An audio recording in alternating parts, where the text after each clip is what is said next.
You are muted, Tomalin. Thank you. Oh, good day, y'all. I was telling you there's good day and good to be back on the closing argument on this historic day in our country where we witness the smooth and orderly transfer of power from one administration to another administration. President George Manuel Weah, the 24th president of Liberia, turned over the reins of power today to President Joseph Yuman Boyka at exactly 12 o'clock p.m. in line with our constitution.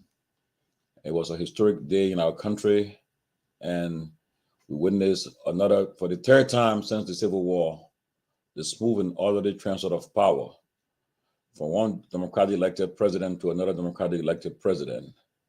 And we witnessed President Joseph Boyka becoming the 25th president and Vice President Jeremiah Pancon becoming the 31st vice president of our country. The ceremony was held today on the grounds of the Capitol building, Monrovia, and it was very historic, very colorful, until during the president's inaugural address, he had some heat exhaustion, causing to abruptly end his inaugural address, and was taken out of the program, and immediately the program ended. And but we're just informed that the president of Liberia is back on his feet, and he's been meeting with the Ghanaian president, Nana Kofu, who was also at the program. And so we saw pictures of him meeting with the Ghanaian president already, and we received a statement from his office already.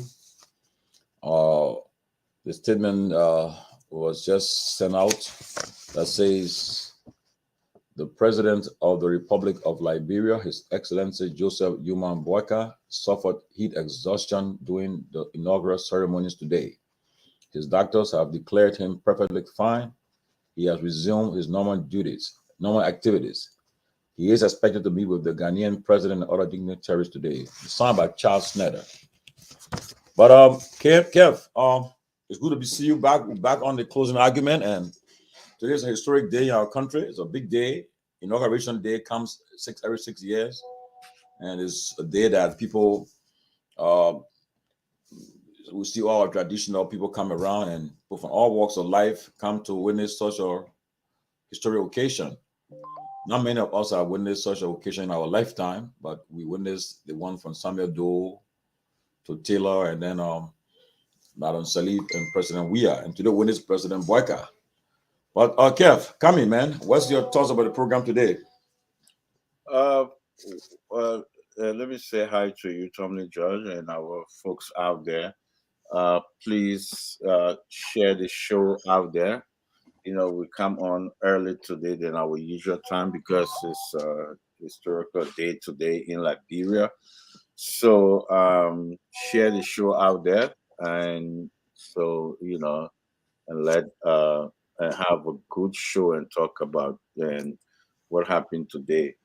Um, it's a proud day based on our history. It's a proud day, um, especially when former President Ellen Johnson Sirleaf, you know, put the the current president now, Jose Imamboka, hands up and her hands, and the President George Weah, former President George Weah hands.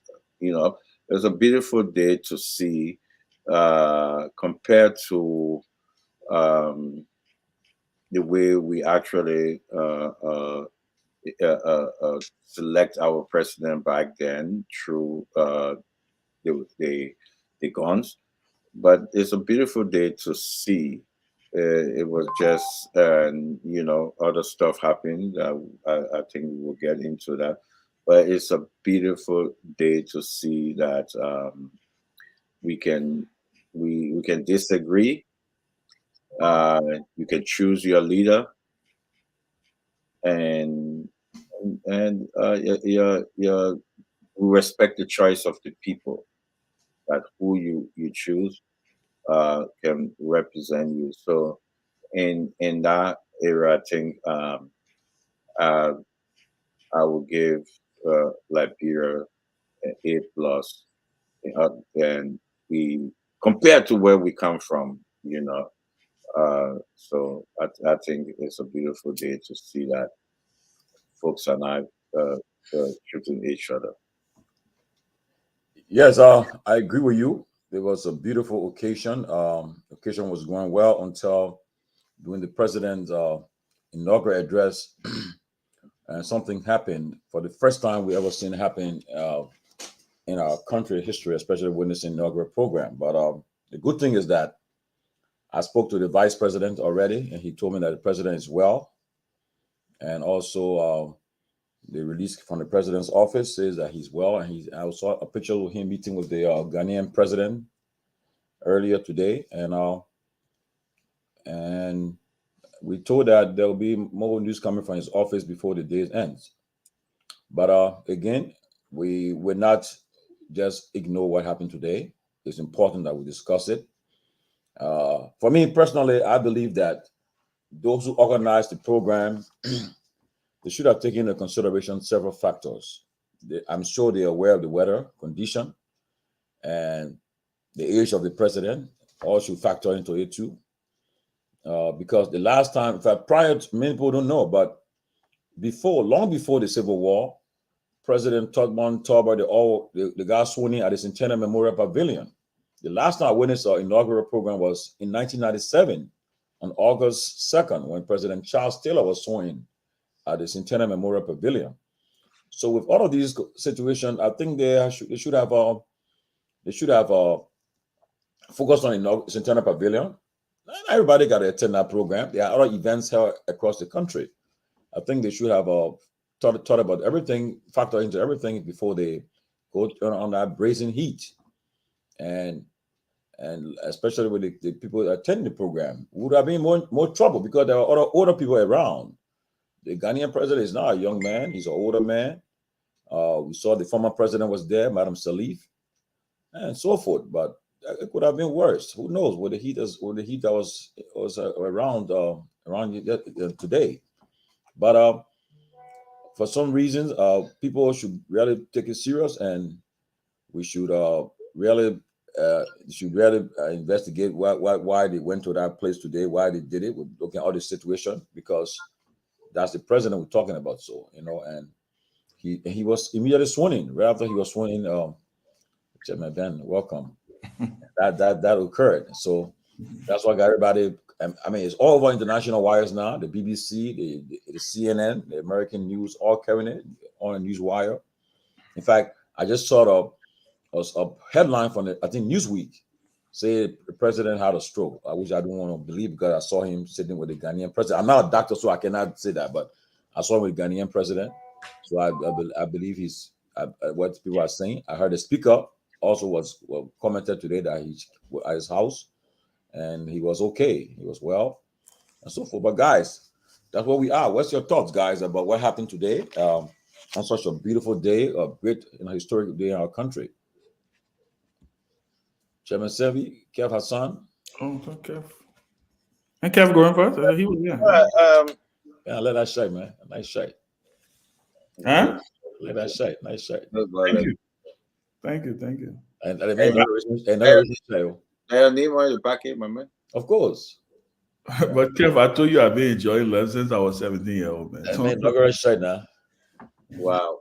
But again, you know, somebody you said they should consider the weather. They should consider several factors. You're saying, let me tell you, Black Africa is hot. Black Africa is hot. Ghana is hot. So you're telling me that if the former president cannot go to Ghana and speak, so what we have now? So he cannot go to some other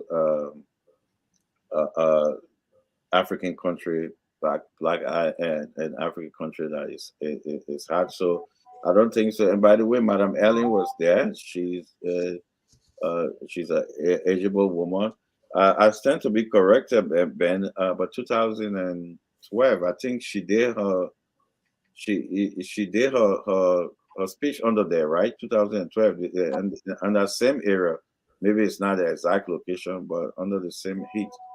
So, so I I think we should. I think we should not put that into it. The problem is folks are not coming to reality of the situation that we having. It's something that we will live for in the next 6 years. So I think it will be a lot of, if this continue, that he go to any other hard African country, Liberia will be known as a country that who elects a fall off president. That meaning that if you go in Ghana, a hard boom, you will fall. Go in Guinea, boom. So that's that. I don't think the heat, because I don't think that for me. I don't want to. I don't buy that. Sell that to people who want to spin it. Chairman Sanvee, man. First of all, it's good to be here. A little earlier than we normally come on, but what a historic day! Day where again we give God the glory to be alive, to see history unfold right before our eyes. Let me thank President George Weah, congratulate him on successfully steering the ship of state of our nation for the last 6 years. Had a privilege and it was humbling to support him in the last election, the last two elections actually. I got a chance to speak with him today briefly on his way to the airport, and I think he's done his part. And I definitely believe history will be kind to George Weah. History will be kind to him. I wanted to start off this way. Thank the vice president, former vice president, Joe Taylor, she too, both of them. They will be remembered, regardless of what they do next in their careers, because they are two relatively young people. Virtually young when you think about the ages of presidents in the region. They're not young people per se, but young. Congratulate to President Joe Buckeye. Congratulations to the new president. There's conflict in whether he's the 25th or the 26th. I've been seeing 26. Some people say 25th. I think he's the 25th, right? Yeah, 25th. Because Charles Taylor was the 21st. 21st. Toma was 20. Toma was the 18th. Well, let's just start from Taylor. So Taylor was the 21st. Moses Blah was the 22nd. Yes. Ellen was the 23rd. George Weah was the 24th. And Joe Buckeye is the 25th. So please, just from education, I've been seeing people saying 26 president. He's the 25th president of the Republic of Liberia. We want to congratulate him, congratulate the vice president, the new vice president, Jeremiah Kwankun, our own friend and brother. Congratulate their families, First Lady Katumu Buckeye, Second Lady Stephanie Dan Kun, and the new first family and second families, the new incoming government. Hopefully, I'm sure while we're on this show, there may be some breaking news with the listing of the first slate of cabinet posts being named. I'm anticipating possibly the Big Five, the first Big Five, which is customary whenever a new president takes office. It happened with President Weah. There's some of the names we've already hearing. So we want to congratulate them, and we wish them well as they steer the ship of state. What happened today? I know it's the news that everybody is talking about. What happened today, clearly, I believe, was a breakdown of, it could have been avoided. There are other countries that have high humidity than Liberia do, but they have successful programs. What happened today again clearly shows the problem we have in our country. where we don't learn. We don't learn, How many inaugurations are we going to have? How many times do we have to plan for things? How many times do we have to know that this is what? Why don't they check the weather? I mean, something as simple as that. Google the weather. Google Monrovia. What is it going to be on that day? Is it going to rain? If it's not going to rain, how hot is it going to be? I heard there was a huge budget for this inauguration. Why not maybe do a tent or something? I don't know. Put air conditioners in it. Figure out something. But I thought what happened today was a total embarrassment to our country. Total embarrassment. And this is not on the president. I think the president is a human. He's a human being. He's a man. But it was a serious, serious embarrassment to our country on the part of those who plan. And to a certain extent, the speech, I know people talk about the speech writers, but listen, the president read, I'm sure he practiced that speech. You don't go to give a major speech like that if you don't practice it. So I'm sure he was aware of the length of the speech. I thought the speech was a little too windy. I thought some of the things that he talked about, I haven't read the speech because I finally got a chance to see the draft, the full speech. I thought it was a little too windy. I thought he probably should have been a little more concise and talk about reuniting the country. And then at the end of the day, he has a major speech to give next week, from what I understand. He has to give the State of the Nation address. I hope they were planned, because that State of the Nation, I've attended a few of them, and that joint chamber gets extremely hot. It gets extremely hot. They have air conditioner there, but when that joint chamber gets crowded, it gets very, very hot.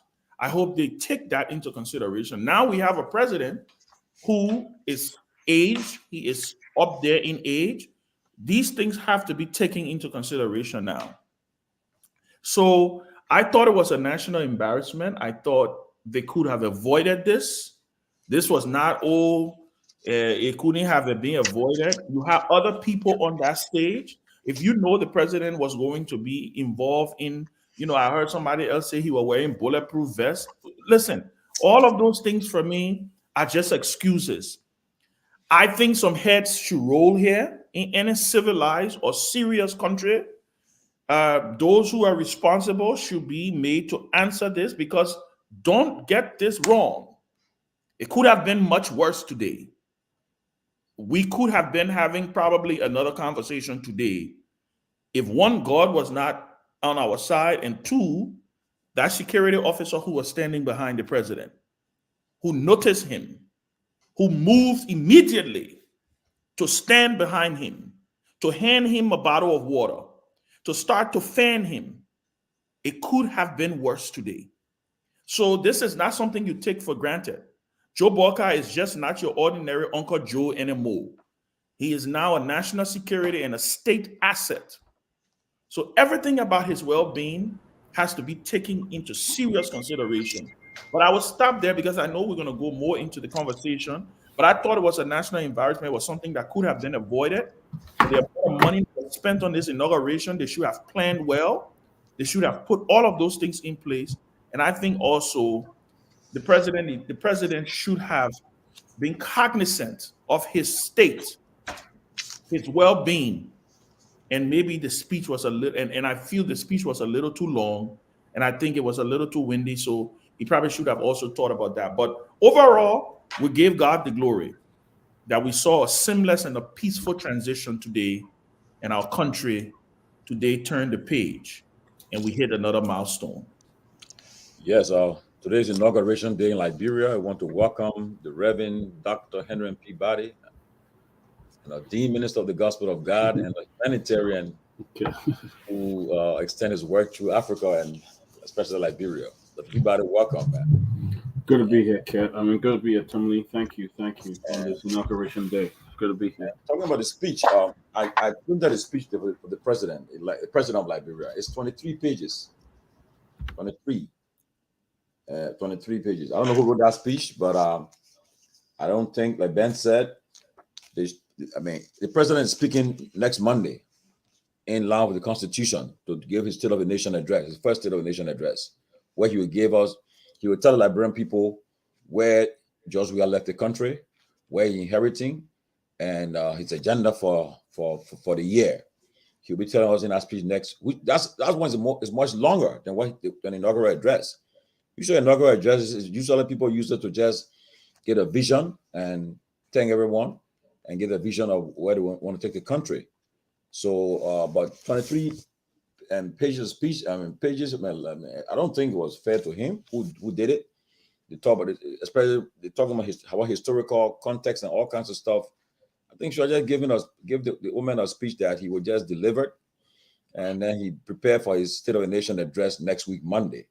That one is in the hall of Congress of the legislature when they meet in joint session.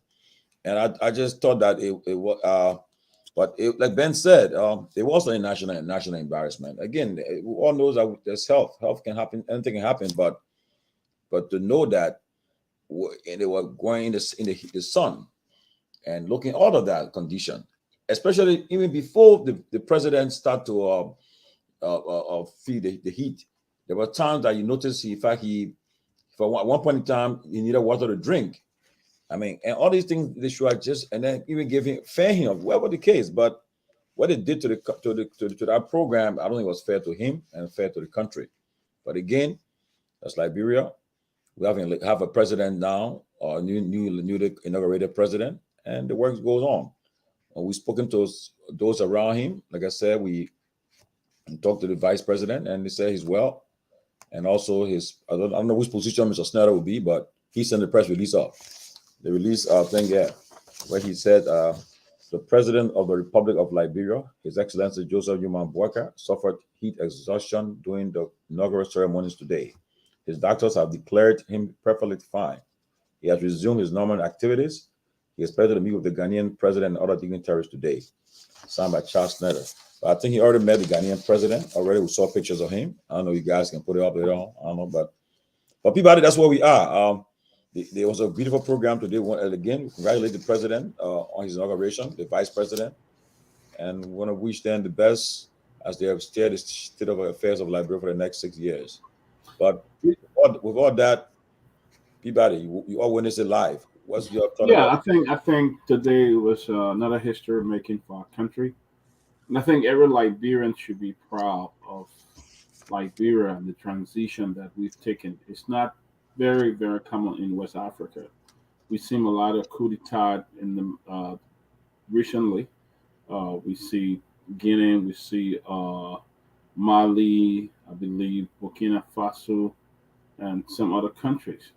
But yeah, today we demonstrated modern democracy. In Africa compared to Ghana, where we had an easy transition, where an incumbent was able to concede to the incoming to Joe Boakai. So I mean, it is really what we saw today was a very peaceful transition. I saw former president together again, saw President Salih, President Weah, and then incoming President Weah. My thoughts and prayers are with Vice President Boakai. I'm praying for him. I wish him because we need him. He's not our president. We need him to conduct the affairs of our country. We need him very well. And it is important that we ensure that we keep in our thoughts and prayer. So sorry for that. I'm getting calls from everywhere. But what I would like to say that I think like all of you alluded to the speech. I think it was just too long, and it was too hot, and I think it was embarrassing in some way. The optics were very bad after the president. I mean, he read it very well, but it got to a point where he just couldn't make it. I would suggest to the advisors and others, since he's not the president of the Republic of Liberia needs the best of him. Let him ensure that VP Boakai go and seek the proper medical care and come back. Now that election over, he has been inaugurated. Let him show that he gets the treatment to travel, get the right care to come back so that he will fully lead our country. We don't want to be get embarrassed by a situation like that, or that could have been worse. But we thank God that nothing happened. But I would suggest let them find a way, get him out and let him get the real treatment so that he can serve our country. I will also suggest that the president be given the opportunity to address the nation again from his home, where he can read that speech from his home and all of that. But purely, I know it was very hard, but purely there's a health issue, that health risk here, a health concern, and I believe the need to address it very well. I mean, they're all saying he's okay or he's doing perfectly fine and all of that, but I think there's a need for him to go and seek proper care so that he can be better service to Liberia. But again, I want to congratulate him and wish him all the best. And also, I just heard that Dexter King just died. We want to wish the family Yeah. deep sympathy. Thank you, buddy. Yes, that is true. Robert Gagwa Jr., welcome to Inauguration Day. Special Inauguration Day today, our country history, though. And like you guys are saying, I mean, if you read the whole speech, he has some good things in his speech at the end of the speech. I know they talk about it. He would have announced about a war crimes court. Uh, but then he didn't have a chance to finish his speech. And I don't think he will. I don't think he'll be able to. This speech will be. I think we'll just send it to the press now. The one we should look forward to, the one for next week Monday, at the legislature when he goes to deliver his State of the Nation address. So I don't think this speech will be read again. I think he will just, as they send it, we have it now. It will just send it to the various media institutions and everyone will have it. But Robert, I'm sure you witnessed. I think all Liberians, man, witness that program. Inauguration comes every 6 years, so we all find time to witness such a program. What's your thoughts about what happened today? Well, first and foremost, let me join the rest of the team and Liberians across the globe to congratulate President Joseph Yaman Boakat and the Liberian people. I think today you saw the strength of our democracy, not only the strength of our democracy, but the maturity of our democracy. I saw the former president in all smiles with his wife. I saw the former president Ellen Johnson Sirleaf uplift their hands along with the outgoing president George Weah, uplift the hands of the current president. I thought that really signified unity in the midst of political divide exhibited by our leaders. And so I thought that was positive. But look, I will go straight for it. I'm not impressed. I'm actually embarrassed. What happened today, Tomalin, is not about a political party. We should take we should take off our partisan hats and actually put on one that speaks to the nation as Liberians. This was a total chaos. This was a total embarrassment to the nation Liberia. What happened today? It happened on prime time. It happened during prime time. It happened when the world was watching. I mean, if you looked at social media right now, all of the major network, and by the way, I was taking notes in my office as the speech was going on, and I took some really great things. There's some great things about that speech, but none of that matter now, Tomalin. What the headlines are about Joseph Boakai being helped away from the podium by security. Joseph Boakai fainted. Joseph Boakai, there are concerns about his health. Joseph Boakai says nothing about the headline speaks to everything that we should be talking about in that speech. Nothing whatsoever. The question is not about heat exhaustion. The question is not about heat stroke. Look, these things are normal. It happens to the best of us. The question is, could they have been avoided had those in charge of this program and those in charge of helping to navigate with this president, had they dealt with this thing accordingly? You are dealing with heat in Liberia. The heat in Liberia is not red. It's not just not business. It's been there for over 70 years. We're in January. This is not in November or December. We're in January. It's expected to be hot, hot. What do you do? What do you do knowing that you have guests in that heat and you have a 79-year-old man with pre-existing conditions?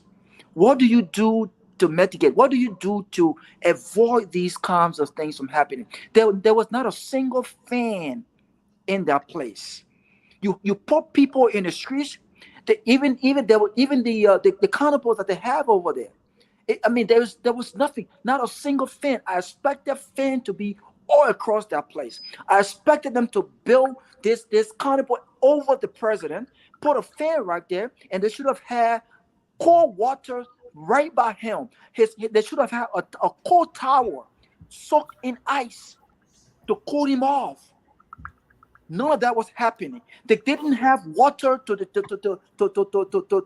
distribute. I mean, there were people buying water. Now they say people I know was on that premise. People had to buy water from folks selling water. The MAC, on 2 occasions, were going in and out when the vice president was communicating with the chief justice, and then in the instance with the current president, the MAC went out multiple times. Forget the $200,000. If you spend $650,000 on the structure of the place, do you know what these guys are doing with weddings in our country? I just witnessed a wedding in Liberia recently, 2 weeks ago. When you're having these kinds of, these are not necessarily politically clouded events. You hire professional planners. You give them your vision. You hire professional planners. You pay them the right money for them to make sure that the country, this is the face of the country. I'm so pissed right now. I don't even know what to say. This is not about Joseph Boaga and his health issues. This is how embarrassed we were today. They embarrassed the country, and people are making excuses. These guys should be apologizing to Liberians for such an embarrassment today. This should have never happened.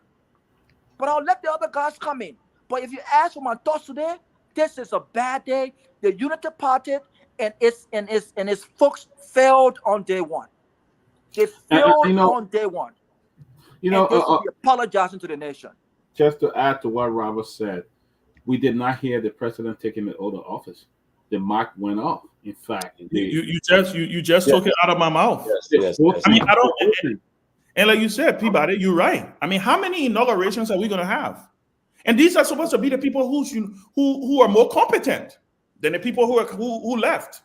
Yeah. But let me just throw out there. What you guys make up about people now? I see some folks on the Unity Party trying to trying to play what it is. They're trying to play tune deaf or throwing stuff up there. Yeah, I coming back. Trying to I see them making this not fun. We are not in campaign mode anymore. It's a national event. For them to saying that what we want, that's all. It shouldn't be saying that. You should be concerned about the president's health.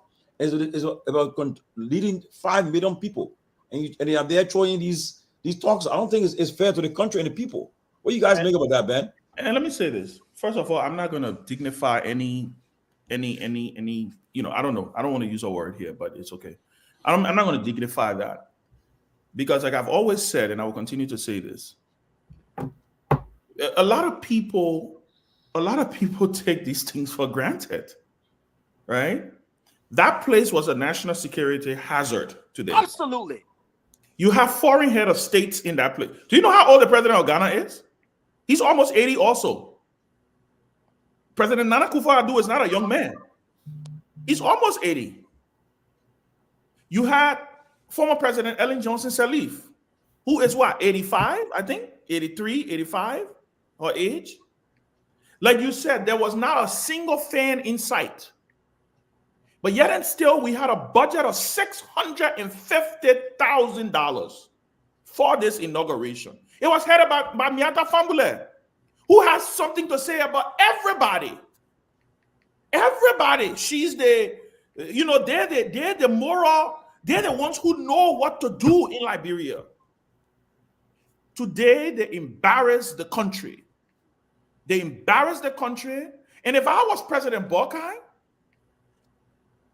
majority of those people who are on that inaugural committee would not even get an appointment in my government.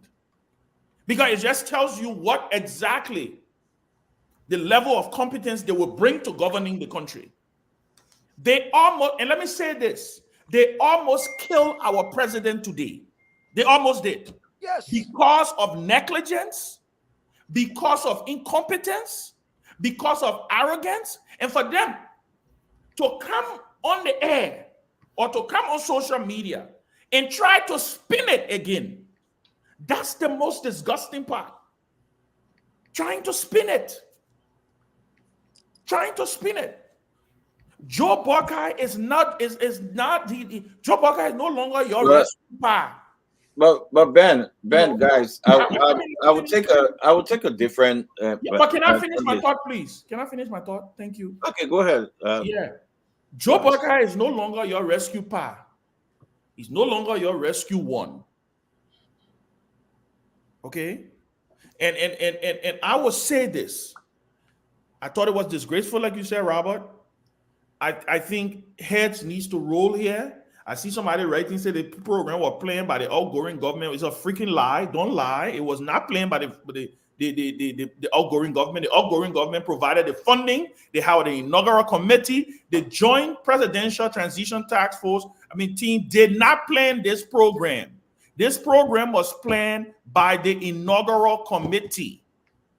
So let's set that record straight. It was not planned by the outgoing government. It was planned by the inaugural committee that was appointed and put together by the president of Liberia now, President Joe Buckeye. So I agree with you, Peabody, like you said. We didn't even hear the president oath of office. We did not hear the vice president oath of office. There should have been 2 mics down there. How many times? We just had an inauguration 6 years ago. Total incompetence. I think head should roll. If Joe Buckeye is not upset today, if he's not upset, then maybe we got a glimpse into how he's going to govern the country. I will rest for now. I would take another side to this. I think well, I would agree that the planning were poor. That's obvious with the Buckeye, but I think we kind of what I was. I think we kind of underestimate the situation that going on with JMB. I think we kind of underestimated the situation. But Tomalin, let me play this because some people texting me. They're telling me some of them did not see the what happened today. If you permit, let me play this. What happened today?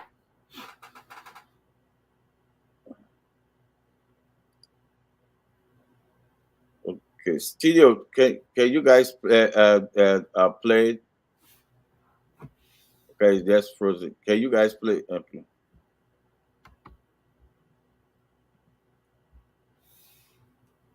The volume, no volume.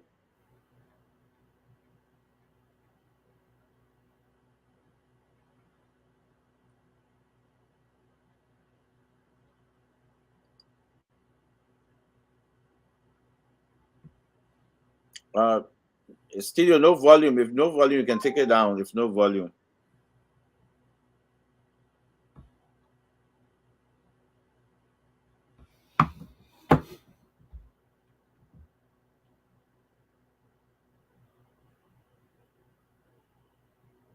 You can take it down. It's no volume. Take it down so we can. Okay, but let me say, I think we estimate the situation that going on. The heat contributing to what happened, but there's an underlying a condition that even if you had it in the building, if you had it in air condition, it will still be the same. Because if we go by that, a lot of Black African countries hot, completely hot. A lot of folks were there. Like Kufuor is almost 80. You get Ellen Johnson, Salif, you get all this. So I think they will be happy to take the blame that they dropped the ball. They will be happy to take the blame, and they will say, "Oh, okay, people will now focus." No, the main issue into the whole thing, there's underlying condition that going on with JMB, that this episode will be happening. And guys, he had the same episode before now when he gave his speech. He had it in his home. He had it in America. That's not the first time. That's not the first time. So if we say they drop the ball or they almost killed it's giving them that pass to say, okay, we can do it better. He's okay, nothing wrong, and that's what they want to sell out there. That's what they're trying to sell out there, and that's not it. That's not what happened here. You can put a bucket of water and put ice in it and come and soak him out, which if they're going to do that, every country he goes. So what will be happening in Ghana? So Ghana, you have to have a whole truck of ice behind this president, and anything happen. That's not the main factor out there. What happening that if you watch him, you can tell his energy was dropping. Any medical practitioner out there will know exactly what I'm saying. Yes, the heat, yes, this, but other folks been out there too. That's not the first time they have program there. People have program. The first thing I said here a couple of weeks ago, I said, you guys were on this program. I said they're moving it to the parking lot at the Capitol building. Reason number one, he cannot stand the entire crowd and stuff that coming, that energy that coming on SKD. He cannot stand it because of his condition. I said it, yeah, but nobody listened. The thing is just a talk. So no way. If you remember, it was raining the day they had their I think the opening or closing at ATS. He went there. He did not speak. He did not speak. He left for like less than 10 minutes. And I told you the reason is he cannot be in that crowd. When you have that kind of condition with a pacemaker, you cannot be in an overwhelming place. The reason number one, you cannot be in an overwhelming place because you put too much pressure on the heart. And when you put pressure on the heart, the pacemaker will have to kick in. If the pacemaker cannot sustain it, you lose energy. So if you watch, that's why I wanted to play the video so you can see. If you watch, he starts to lose the energy. He starts to repeat. He coming down. He wiping his face. He coming down. He stopped for some minute. Any practitioner out there will tell you. So when you put this on, I agree. Based on his condition, they should have. But they wanted to prove a point to the people that he can read, but he cannot. He cannot read for long. I've been saying this thing for long. My guys can bear me witness. In our chat room, few minutes before, I put in the chat room, I said, we're going to be in trouble. Something coming happen. You can see it. You can see it. Anybody who sit before JMB, you can see it. We should not sugarcoat it because this is a national embarrassment. This is an embarrassment for Africa, and he's going to embarrass Liberia because what happened when he go to Togo? What happened when he going to Addis? So they got big throwing cold water behind him in Addis. So now he will get cold water ball. So he will get cold water and ice ball, like cool ball now. Okay. Just joking here, man. Well, again, we want to wish the president well. We happy that the news we're getting that he's back on his feet. We saw a picture of him meeting with the Ghanaian president already. And also, as I said earlier, the vice president and the speaker. I mean, I know Ben spoke to the speaker, but I spoke to the vice president. I know they have said that he's well. He's doing well, and so we'll take care of that. And but the issue is that is no, we cannot just ignore what happened today, and that's the bottom line. That those who were involved, who were in charge with this whole program, I think they didn't do a good job. And like somebody said, a microphone they kept on like and breaking in between, and when they're taking the oath of office, and then I mean like that's that guy who was standing by the president. He saved the day today though, because he's Yeah. somebody who we gotta. I mean, he saved his day because apparently he understands CPR, he knew all these stuff, and he was prepared to perform any kind of emergency help if anything have gone wrong. But we should not take it for granted, and I think the president should not just allow it to happen again. I mean, first time should act on it because should have been prepared, like Ben said earlier. The president saw his speech, I'm sure, last night. He read his speech this morning and everything. And I mean, it's no secret that the president of the country, he's an older person. He's 79, I think, and he's not a young person. So you know that the kind of condition, you got to be very careful how I'm just receiving information now that he added on that speech. Okay, That he added with the broader speech. Sorry, Mr. Moderator, with the broader speech to him, I just look at it right now that he added on that speech. So he put more in there that he wanted to talk about. So he fully cognizant to the speech. So I don't think his speech writer should be blamed. Well, I mean, I said I got the speeches here, 23 pages of look at this. Yeah, you see, he added on it. But that AD Campbell, whoever that person that was saying by the president, did a very good job. Recognized the emergencies of situation, and called for help right away, and they were able to take him from over there, and not to force it, to make him to continue to speak. And but they just should not allow it to go out investigation. Why cause it? You know, I mean, again, I said I was a human being, but knowing that the president was different world leaders and other things speaking, the whole world watching that bro today, you know, and to sit down and allow him to go through such a torture. I mean, I don't know how to call it, but in a blazing sun, because I think I checked the degrees, 80 degrees, I think 83 degrees, I think, and people who were there, we spoke to people. I think Peabody spoke to somebody who were there, and he spoke the briefing about, hey, Peabody, what your I just speak to Reverend Lofa Martin. He was on the scene and he said that it was really hot. There were other people who kind of fell off today for that weather. He said it was extremely hot, and there were others there who was falling off because of that. So I think, but yes, to me, here's what I want to say.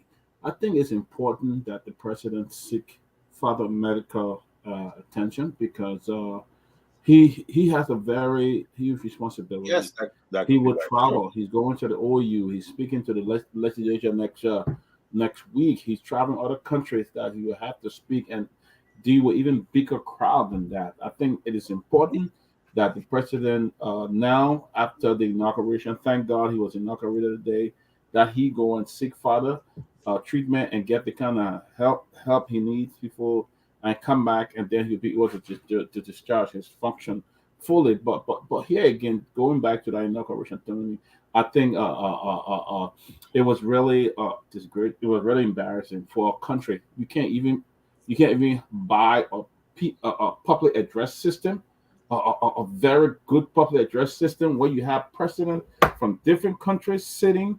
Look, I think the whole thing was a mess, because even the Oval Office, the Chief Justice, I don't know what she was doing, but there were a lot of things that was lacking. The man came, started taking the oath, then later on they brought the Bible, they later on they took the Bible to him to go and kiss the Bible, and the mic, you couldn't hear him when he was talking. The vice president came up, you could not even hear the vice president when we were talking. I think they invited too many people that shouldn't have been on guest list. Rather, they should have just catered to the international guests and one or two other partisans to come in there and deal with that program. But they were just all kind of people there, and it was just loud say when people come in, you can't see them, and they're just talking or the floor. But I think it was embarrassing for a whole country, and maybe that's why some other African president did not come because we saw the same thing during President Weah inauguration. The protocol was bad. That some of the president came did not even have a place to sit, and all that, and that was embarrassing. And again, we see the same old thing. So I think it's very important that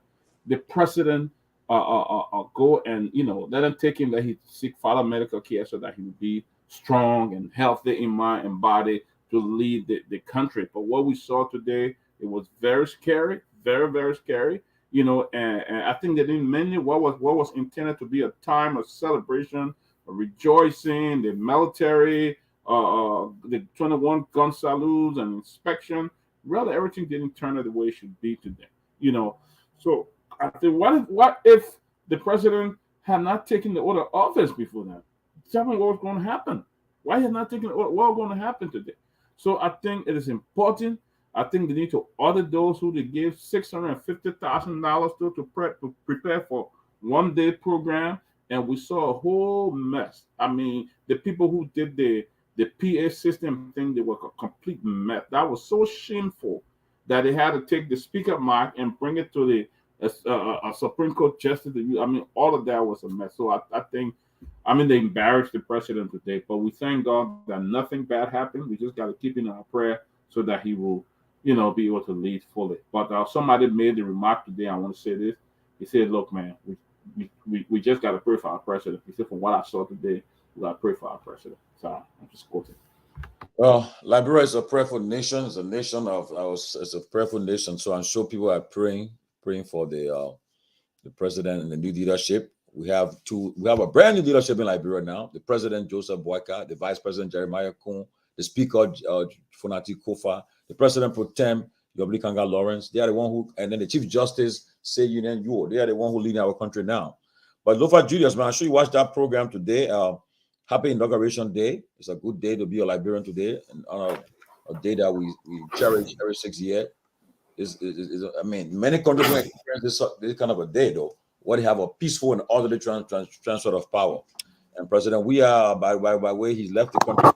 President Weah was in a joyful mood today, and he departed the country after the program. He left, and we wish him well. He did an extremely good job. Say what you want to say. President Weah, when he took over the country in 2018, he inherited a budget of I mean, in the foreign account, a reserve of $94 million. He leaving $2 million in our account, and then the consolidated account, where people get paid from, and revenues are deposited. He made $7 million. He leaving $40 million there.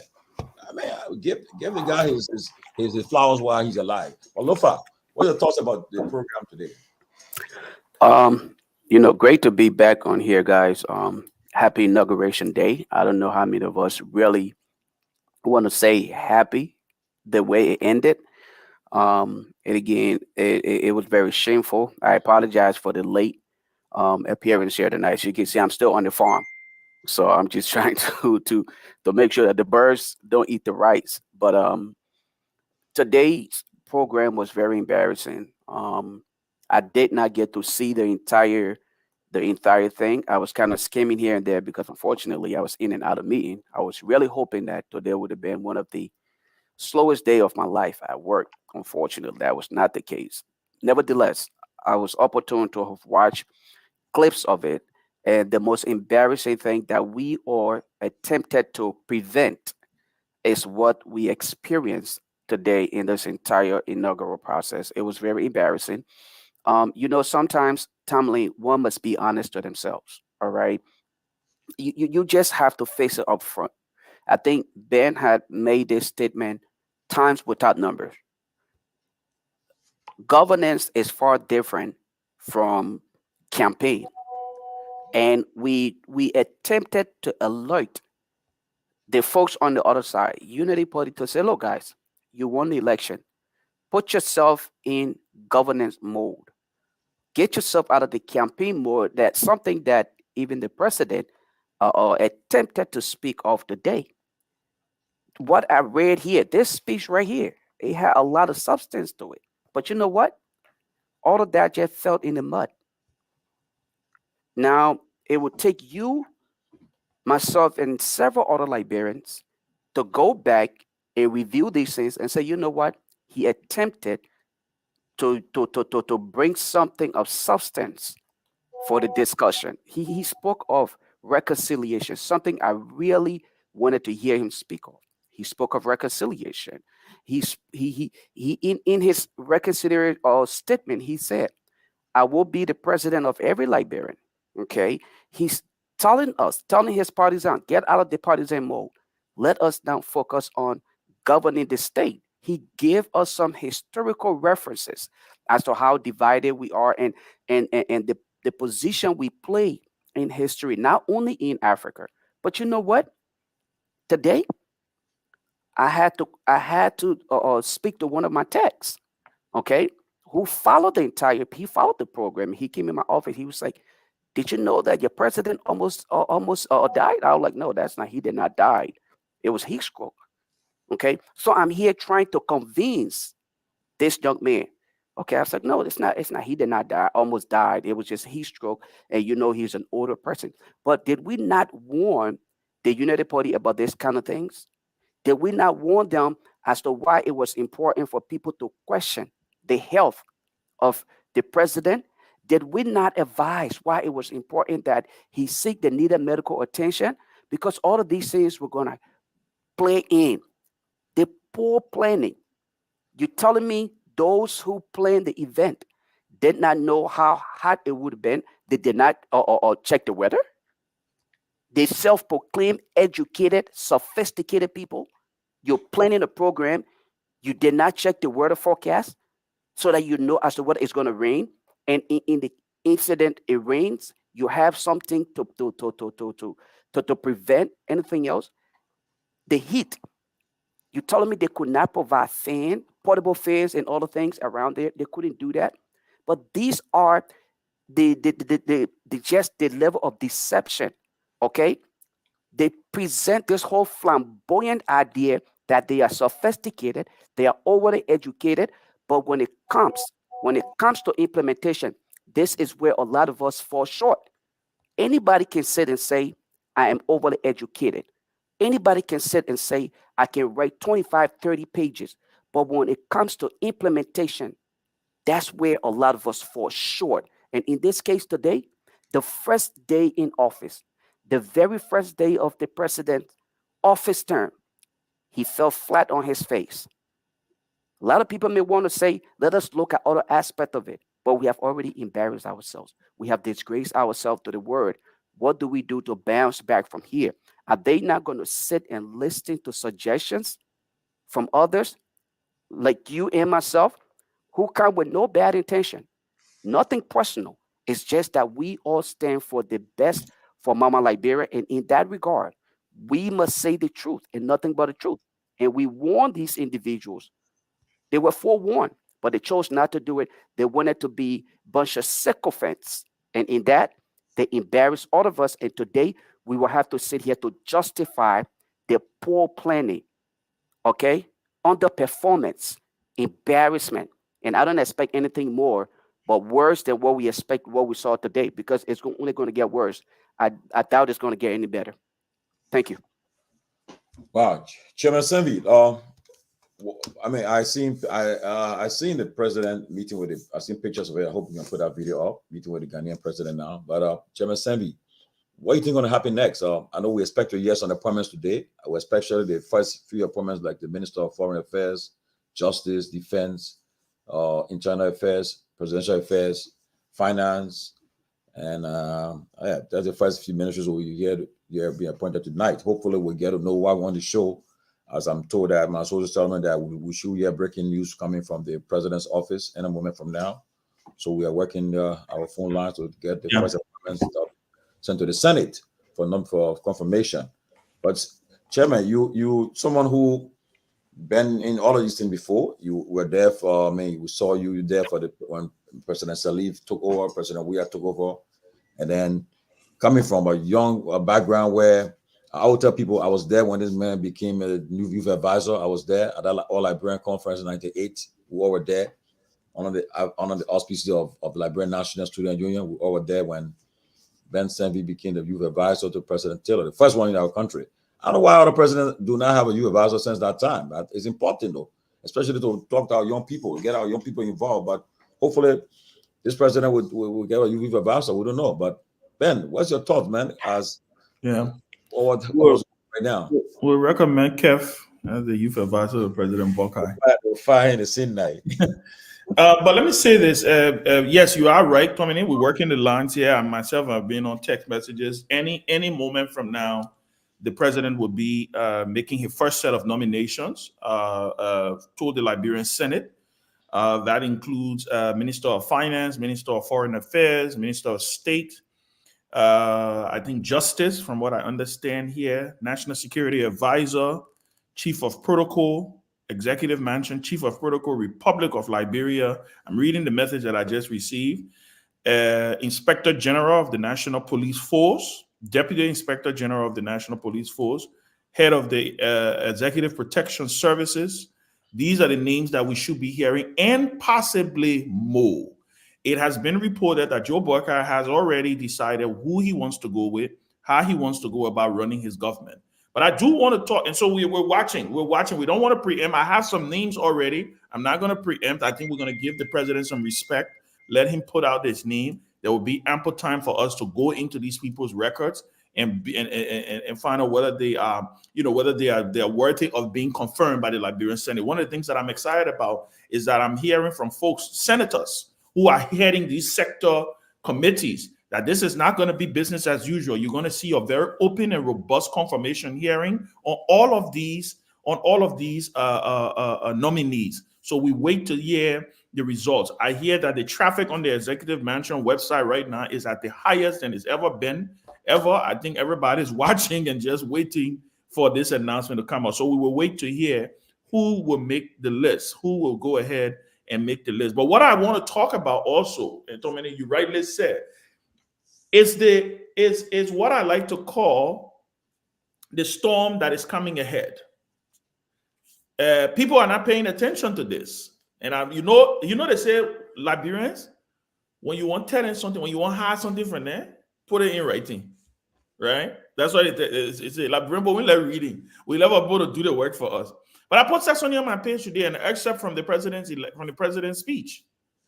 President Joe Buckeye, more than likely, is going to be the president who will possibly give us a war crimes court. For him to put it in his speech. And let us be cognizant of something here.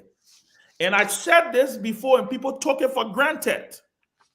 The Speaker of the House, when he won the speakership, in his acceptance speech, he talked about the president's agenda, but he also said, this is Speaker for Nancy Kofa, he also said, I am hoping and will be willing to work with the president so that we can finally put an end on the chapter of this issue of war, crimes, and economic court. I believe that this has the support of our international partners. I believe that if Joe Buckeye had completed his speech today, I think instead of a heat stroke news, we probably would have been discussing the fact that Joe Buckeye is set to bring the war and economics crime court. I think this is a victory for justice. I think it's a victory for people who have been campaigning for this. And I want to publicly commend the president. I think it is high time that we start this process. I think, Tomalin, we're gonna have a show on this, a whole show on this. Get people in Massa, Washington, Emmanuel Savage, most of these folks who have fought for this. I think they fought so hard to try to get president. We had to do something like this. He wasn't able to do it. And I want to congratulate the president for his boldness, taking into consideration some of his partners. I'm telling you. So I'm just going to briefly say this, and then I will end on this note. But I want to read the excerpt. Like I said, our people don't like to read. But Tomalin, with your permission, let me just read that short excerpt from the speech. The speech is out there. Go on the Executive Mansion website. The speech is now out there. It's out there. You can read it. It is there. It is in the speech. That was the first thing that I picked up when I read this speech. And the paragraph is very simple. It said, we have decided, this is President Boakai from his speech, we have decided to set up an office to explore the feasibility for the establishment of War and Economic Crimes Court, to provide an opportunity for those who bear the greatest responsibility for war crimes and crimes against humanity to account for their actions in court. An estimated 250,000 of our people perished in the war.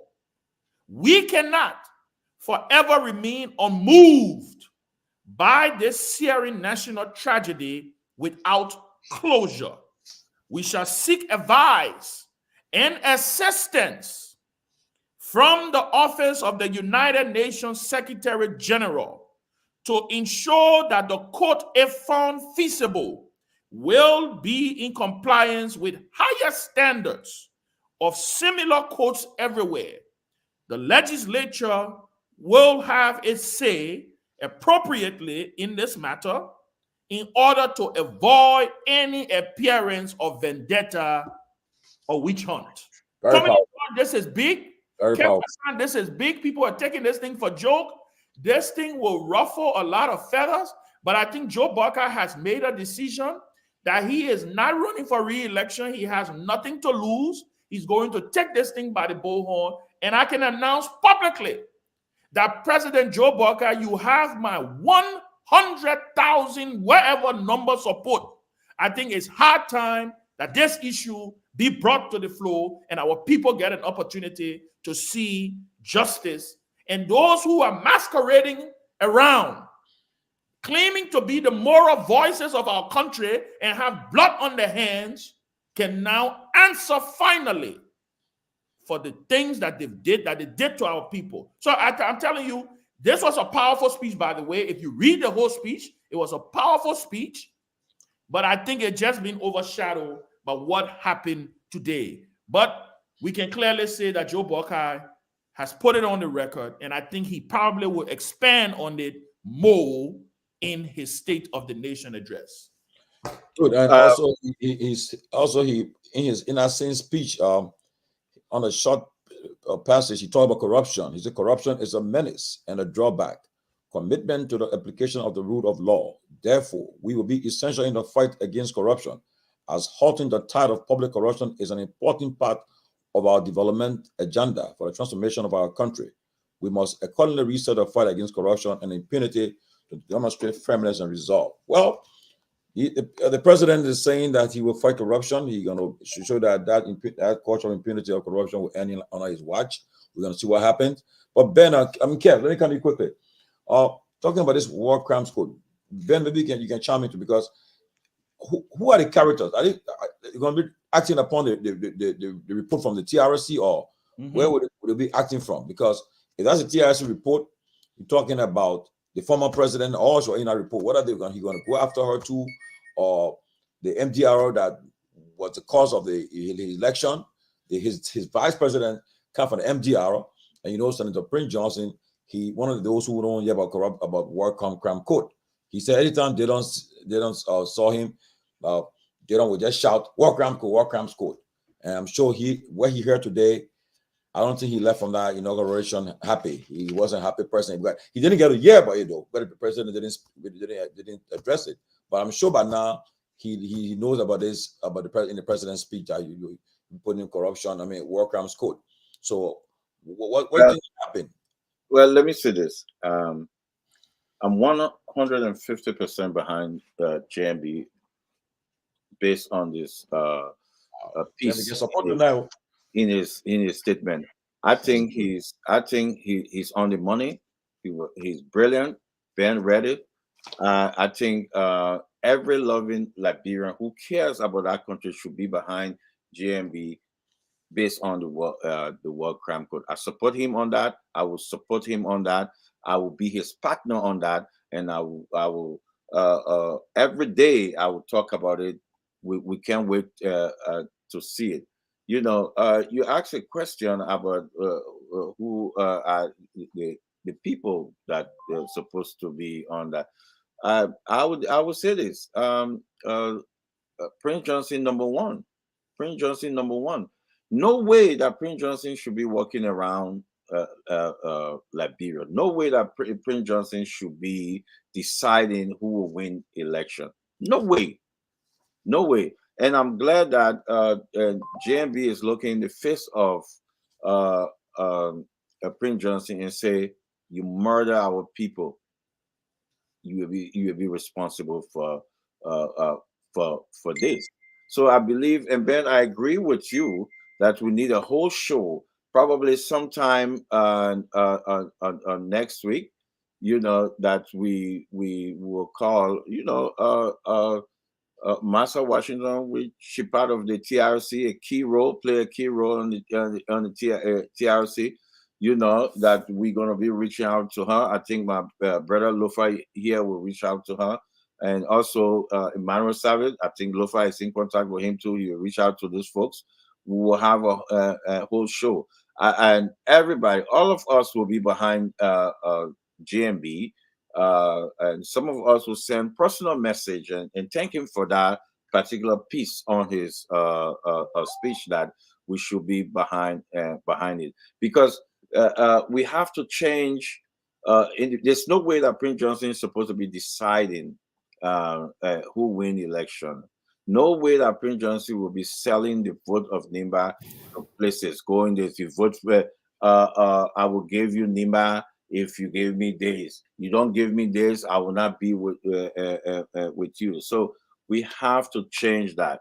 So I believe that it was a bold step. And by the way, Ben, the speaker, Fanatical Fat, said it on his acceptance speech. He said it. He spoke about it. So we're saying that the House, the Speaker, and the President on one page on that. It's a great day. It's a great day. So I think we will have a whole show on it, and then we will talk. We will talk about it. It's time for Prince Johnson to leave the face of our politics and face his true crime that he put upon the people of Liberia.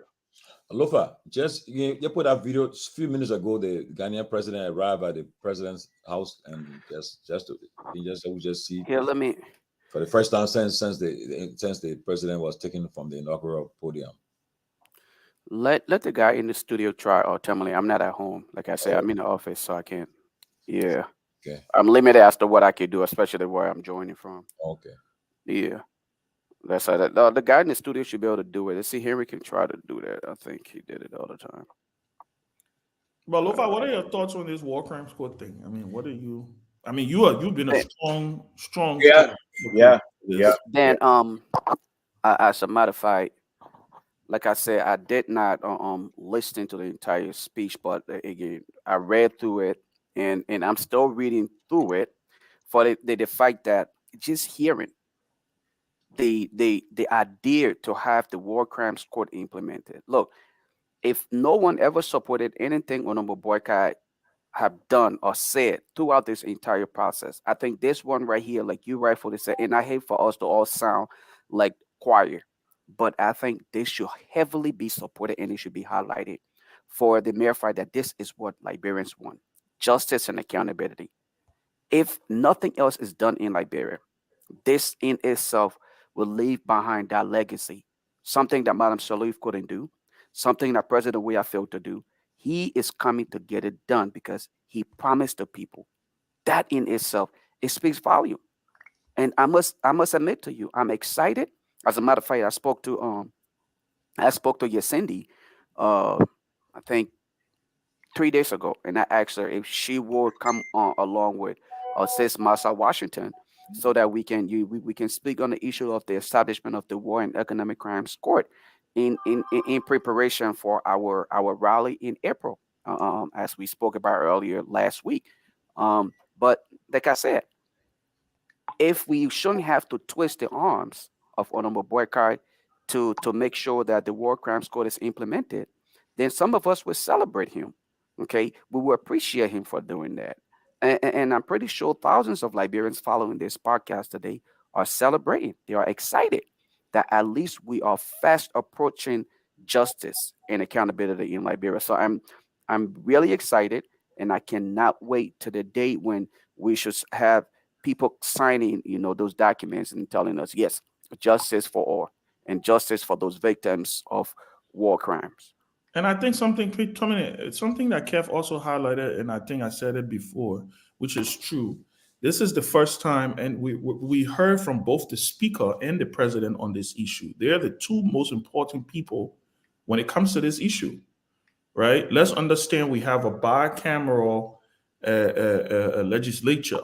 I'm sure there are also, I'm sure there are also, what's the thing name, folks in the Senate Yeah. who will support this. Look, I think this is big, and yes, I know, there are some people, and I want to reiterate because someone, of course, a good friend of mine just texted me because there's a lot, because this issue has been invading us for a long time, right? So there's a lot of skepticism out there. People are saying, well, maybe it's just a rhetoric, maybe it's just him just trying to pander. But what I have been told, and somebody alluded to me say that the words in the speech stated to study the feasibility. Listen, I agree, and I hear that. I hear the statement. I read the statement very carefully. I can tell you that the president did not include this in his speech, just because he probably wanted to bluff. You saw it happen. What the Imasoya, the word Imasoya using 19 concomitantly. Tell me, you remember that word? Yeah, he said disarmament will go along with with repatriation or something, right? Yeah. He said disarmament will concomitantly go along with rehabilitation and repatriation, right? You saw the speaker and the president, both of them, in their inauguration speeches. The speaker, when he was giving his acceptance speech for the speakership, clearly state that this is an agenda of his. This legislature will take this thing up. They will take it up. Then you hear the president saying, and what has been the cry from our international partners? We need the request to come from y'all. We can just come up and do it. Your government have to come up and do this. Your government have to come up and announce and ask for help. What did the U.S. ambassador on war crimes say when she went to Liberia? She said the funding is available. We will support it. We will support it. So I think this is a major victory for justice. I think those people, a lot of people, I know can focus on Senator Prince Johnson. Listen, if Prince Johnson feels that he has not done anything wrong, he should go and, like the president said, be given an opportunity to go and clear his name before this court. It is important that this happen for closure to come to our country. If we want to move our country forward, we have to set in place the precedents and the necessary checkpoints so that people know that they just cannot kill up people in the name of taking state power. I think Joe Buckeye has a high mark on this one. I think the president is going to fly high. And if he does this, I'm telling you, he has the potential to cement his legacy even before he ends his term, because this has been the cry for the last 2 decades in Liberia. So we want to congratulate the president, and we thank him for mustering the will to put it in his inaugural address. This is not no ordinary address. This is an address that will be read by generations and generations, and people will judge him on this. He didn't put it in no executive order. By the way, newsflash, I've been told that he will issue an executive order to this effect this week. I just got the text message from somebody close to the president's office. Go ahead, Robert. Wow. Thank you. I will give the president some credit for inserting this into his speech. I think that is welcoming. The other day we spoke about what we wanted to hear, right? and I will give him credit for that. But I know Ben. When Ben speaks, he speaks with authority on these issues because he has inside sources and close proximity to some of these issues. But I won't go as far as saying it's a victory yet. And I would say it's a beginning. I want to see actions, like Ben just stated. I want to see the executive order, but we all know that the executive order means nothing unless the legislature actually legally and constitutionally come together and say, look, I think this makes sense, and let's go ahead with the authorization to get this started. So I will wait. I don't think this will happen overnight. I think that I've been told there are conversations, inside conversations already about that piece, that part of the speech.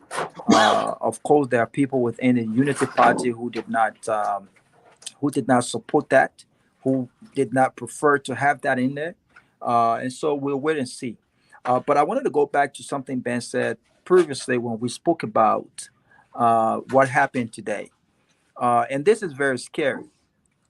And this also an indicative to what we've all talked about when we talk about uh, the danger of health risk and the lack of some of what we need to help solve some of these issues with regards to emergency. Anything could have happened today. And I was worried when I saw some of those securities surround the president.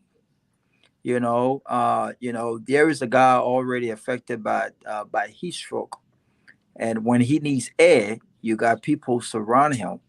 Another thing that I did not see happen today, in the midst of dignitaries, we did not even have an ambulance at the facility.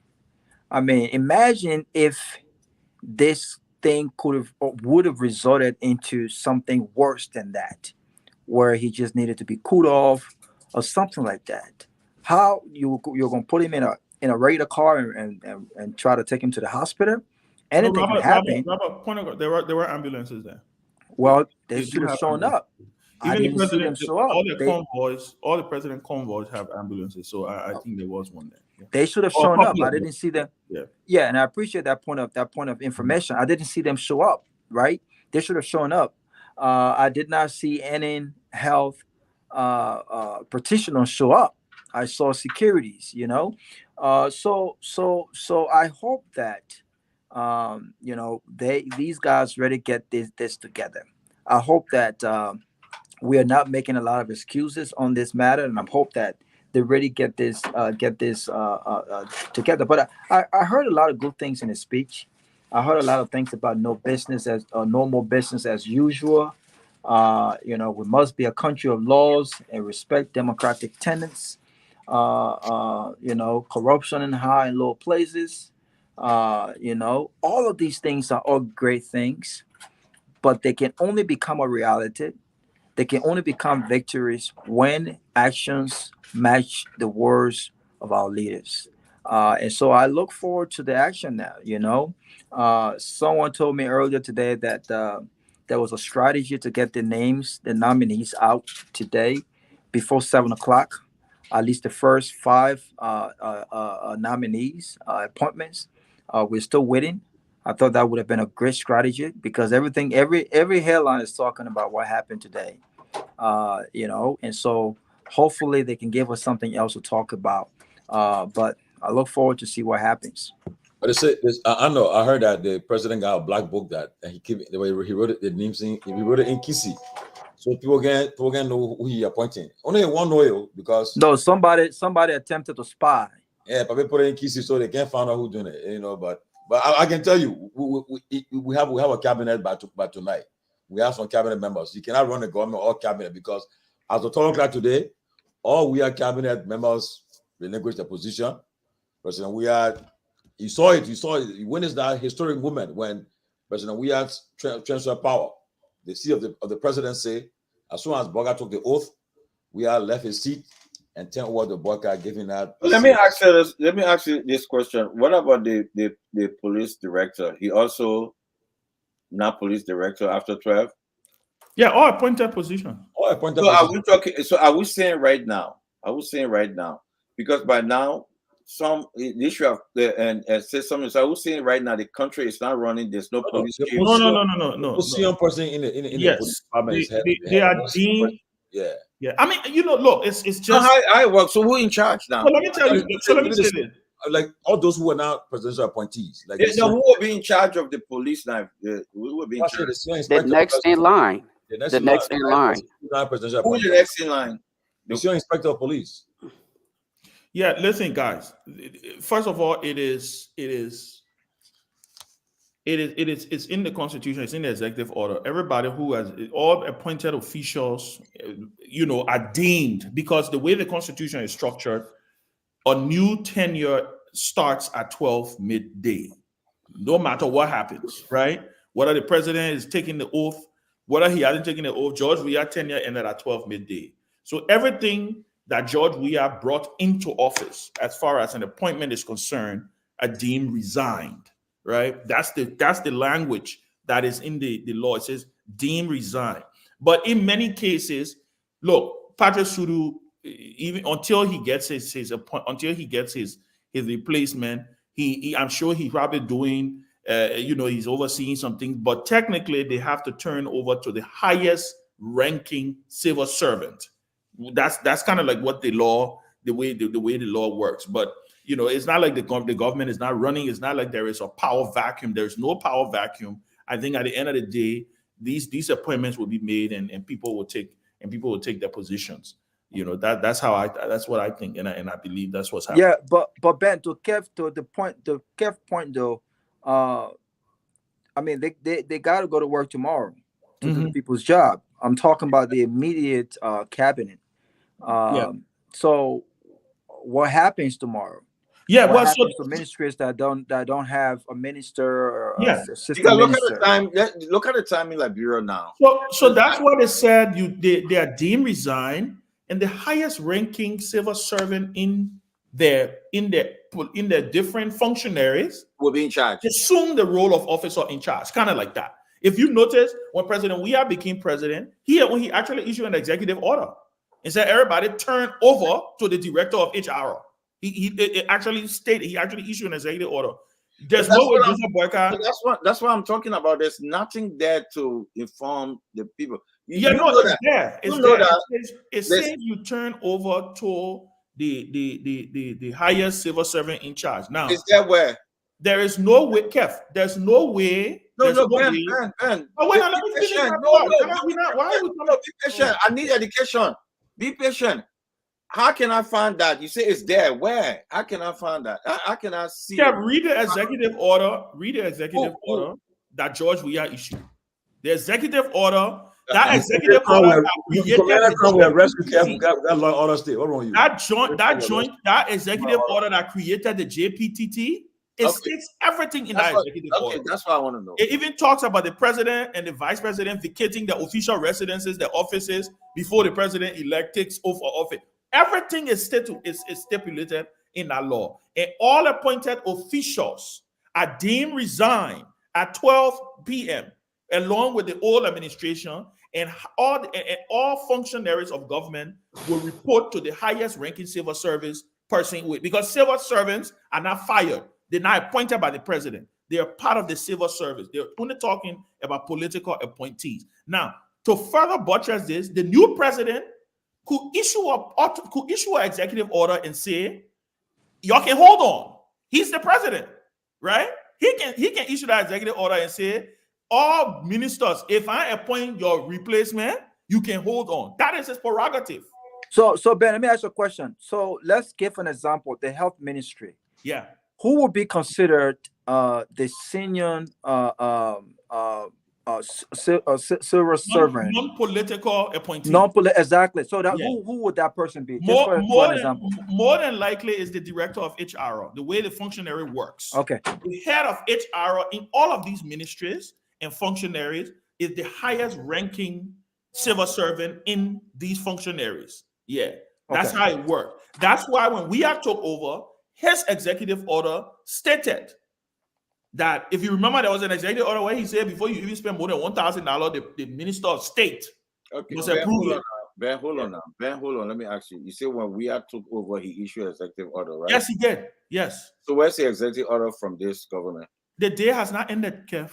No, what time is it in Liberia The day have not ended.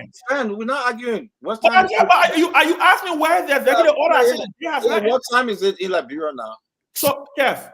I just actually, it's after 8 o'clock. Kev, let me repeat what I said to you. Let me repeat. The president don't have to issue an executive order. He doesn't. He don't. We are chose to do that. The president, the executive order that created the JPTT empowers all the highest civil servant in the functionary to take office, right? It does. So he doesn't need to. So he may issue one, but he really doesn't need to. Okay, here's the pictures. A recent picture that was just sent to us by. I just spoke to Mr. Snyder, and he sends these pictures just now from the president meeting the Ghanaian president. He also said by midnight tonight we have the appointments up, so he will send it to us, Ben. The first set of appointments will be coming out tonight, but before midnight, so we'll have it. Hopefully, while we're still here. But this is the president, President Boyka meeting President Nana Akufo. Nana Akufo, any? Yeah, Nana Akufo-Addo. Nana Akufo-Addo. Nana Akufo-Addo is 79 years old. So two are the same age. Yeah. So but for some reason, I don't know. Nana Akufo-Addo, he looks a lot more. He doesn't look like he's just 79 years old. Well, he doesn't have. He yesterday. He let bro. He won't go back. He joined our country. But anyway, yeah. I mean, I don't know. I mean, the president. I think he's. I don't know, but I think he looks well. I don't know, but the picture I see, and so forth. But what do you think about? I mean, this was kind of strange. I saw a lot of leaders actually left immediately after the ceremony. Normally, they will stay for because it ended abruptly, and the president. I mean, we have two. Was that the reason why they left? Of course, because I mean. No, I said they left. They left the country. Yeah, because the president he's supposed to host the dinner, with inaugural dinner with his guests, but he's home. Mind you now, the inaugural balls taking place around the country right now. They haven't. I witnessed some video just now where they have taken place, but he's not there. So he and the first lady will be there to welcome the guests. But I mean, no need if the counterpart is not there to go there. So wait. So he's not going to make any of these. No, he's not going to enter any of the balls. What? This is unprecedented. He's not. I mean, it so happened today, Robert. They probably got to relax, But two presidents came today. It was the president of Sierra Leone, Madabio, and Nana. Yeah. Why was that? And then, but the Chinese vice premier was there, and the Nigeria vice president was there.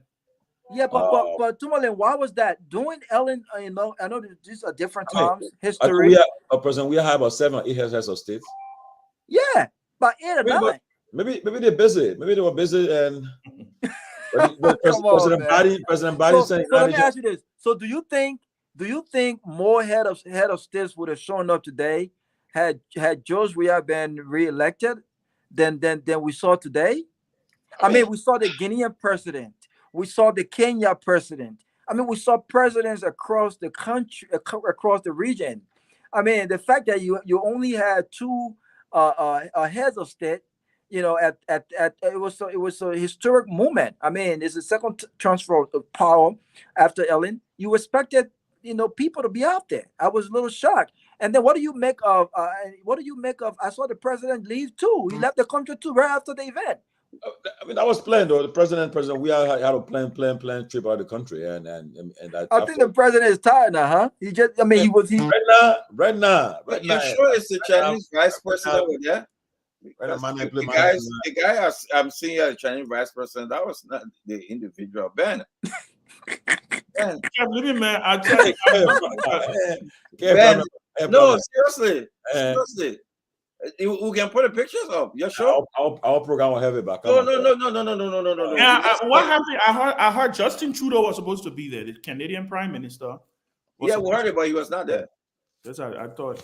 Yeah, he One was thing, not there. one thing I said though, we Look, caution seriously, we caution the people need to Google it. you should not be Howard, giving your lies and check that. misinformation. Come here honest, because Exactly, we'll Tomalin. checked it. Exactly. call them out. I mean, they said last week Kamala Harris was coming. We know. I mean, But not Tomalin. last week, I told you from the day you brought out Kamala Harris story to me. I was very No, clear. but Ben, Yeah. to Tomalin's point, he wasn't the one saying gotta it. They said it, Ben. They said it. So if they knew she won't be there, why would they say it? Please, I beg you, my brother. You saw this guy there? This is the Chinese vice president. You saw him there?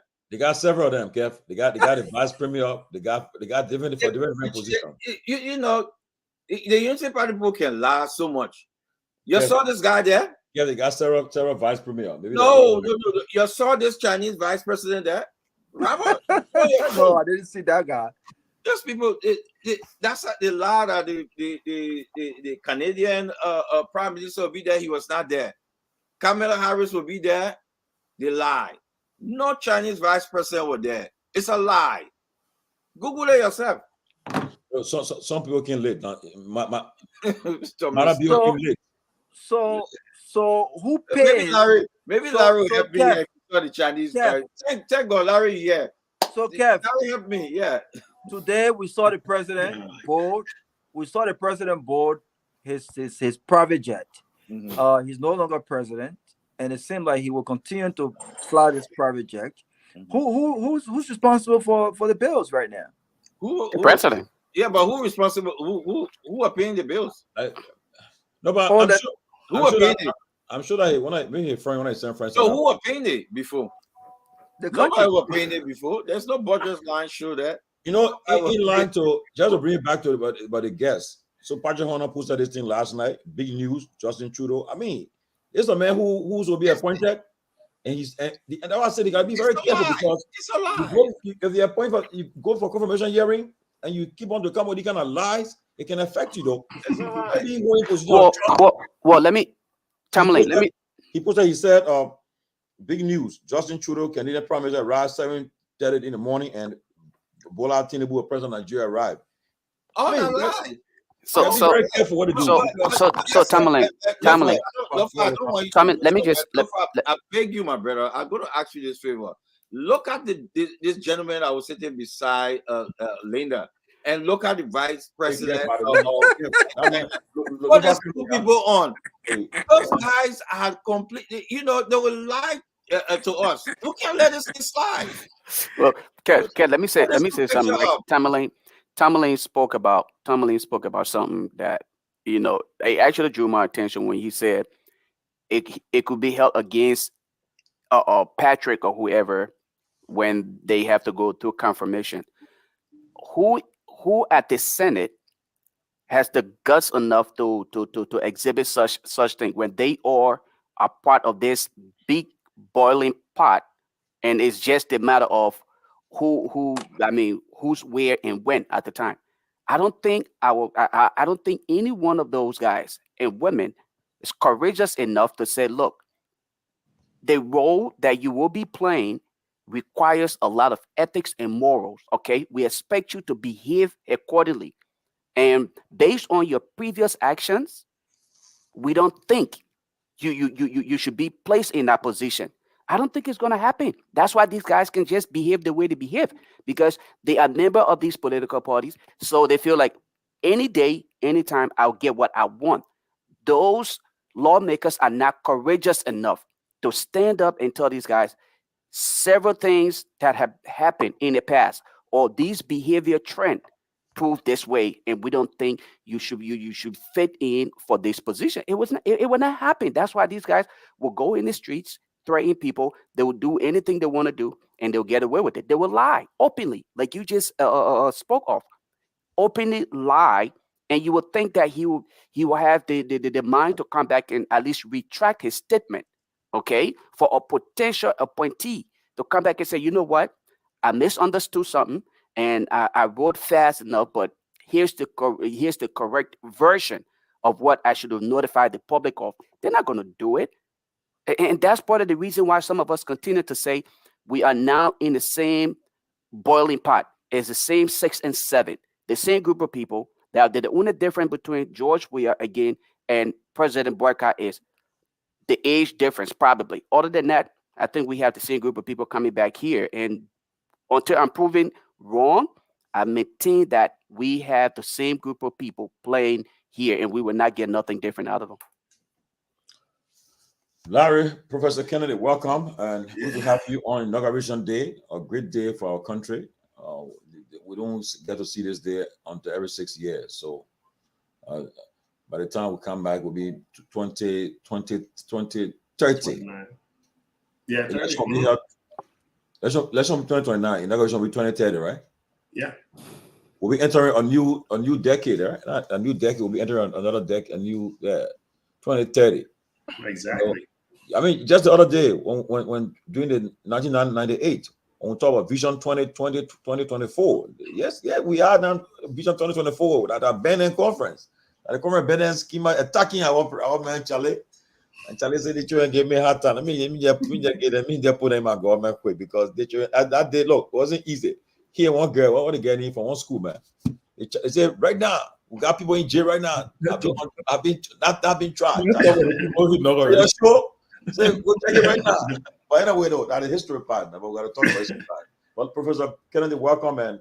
Yeah, man. So let's kind of do this balance, right? Let's look at the positive, and we can talk. The negatives are there. You cannot ignore the negatives, but let's look at the positives as well, right? So first off the bat, congratulations, JMB is in fact the president. Unity Party is in power. CDC is out of power.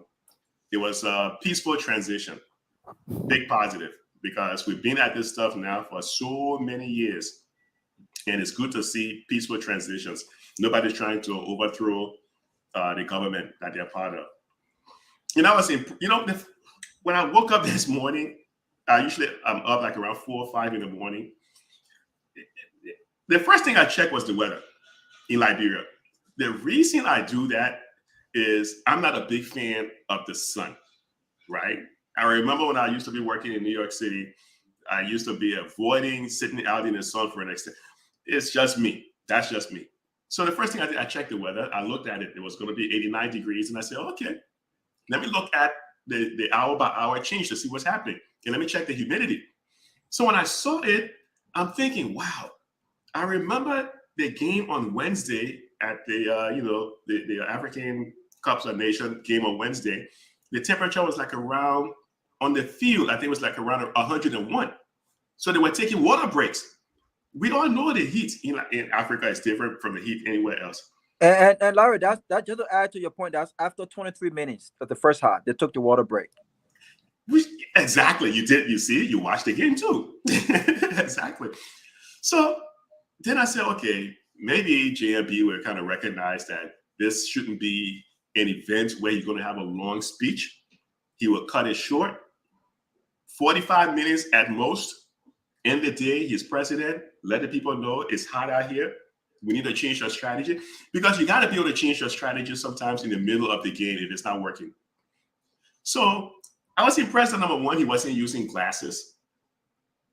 For his age, the puppy was doing well. I mean, those are all, superfluous things, but yeah, he wasn't using any glasses. But he started going into this thing about history lessons.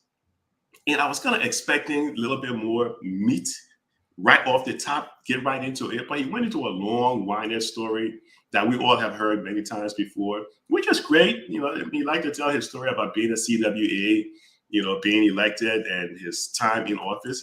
But he got a little bit more tangled up into some of this kind of non-meaty stuff, But here's the deal. I know, Robert, you said you did hear some positives, but I think it was more of what the conversation we had last week, more of hope, as opposed to a true strategy on the ground, hitting the ground running. This is how I'm going to use technology to stop corruption in the country. Not just we're going to try to get rid of corruption, but how you're going to use technology to stop corruption. How you're going to jail people who have been found guilty, in the courts. So, those are some of the meaty things I was looking for. And I was really looking forward to this list of political appointees. But the people, again, Tomalin, Ben, Julius, Robert, you guys know this time and time again, it's always the people around the leader that causes the leader to fail. No one recognized that the heat was going to be a factor in this whole thing. For them not to catch it early on. Yeah, I mean, you guys see in places where if the weather is bad, maybe there's a snow or something. If you're here in North America, schools will be closed. If it's going to be extremely hot, they will cancel all outdoor activities for the kids. You see that stuff. People pay attention to that stuff. Why is it in places like Liberia we don't pay attention to some of those things? It was kind of curious. But he's president. That's the great news. It was a peaceful transition. And I look forward to, again, the names being put out there in terms of who he's going to be surrounded with. But, you know, I'm glad he's doing well. I pray that he has a long life and he is strong enough to come back and start the work. Well, thank you. In the next 15 minutes, we'll go to the phone line so you have some Liberians to give their thoughts and about this day today. But guys, let me just go quickly to President Weah. He gave a farewell address last night, and many, for me, people were shocked though. People reached out to me and said they were shocked that President Weah announced that when he took office in 2018, he inherited a little over $94 million in our foreign reserve, and he's leaving $222.7 million in the foreign reserve. He also said the consolidated account, that's where all our revenues and we pay payroll come from, and taxes are paid. He made $7 million there. He's leaving $40 million there. I mean, what are your thoughts about? And besides that too, he also on the weekend dedicated the new VIP launch at Robertsfield. And there are several projects, several buildings, projects he undertook during his tenure. For the first time, we have a park, two state-of-the-art parks in our country, the PHP Park and the Invisible Park. And also, he some buildings, the LPRs have a new building. They also the ministry, we have how they call the place, the NSA, and a lot of other buildings that was dedicated prior to him leaving office. But we have thoughts about his speech last night, his farewell address. Chairman Ben? Let me. Well, Ben, you want to go first? Well, yes. Sorry, it's not easy right now. Let me say this. Okay.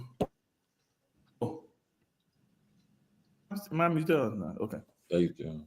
So a couple of things I want to clear the air on something. The issue of the transition. The questions Keff was asking. Okay, guys, I'm getting word that this list will soon be out. So let you be on the standby for it.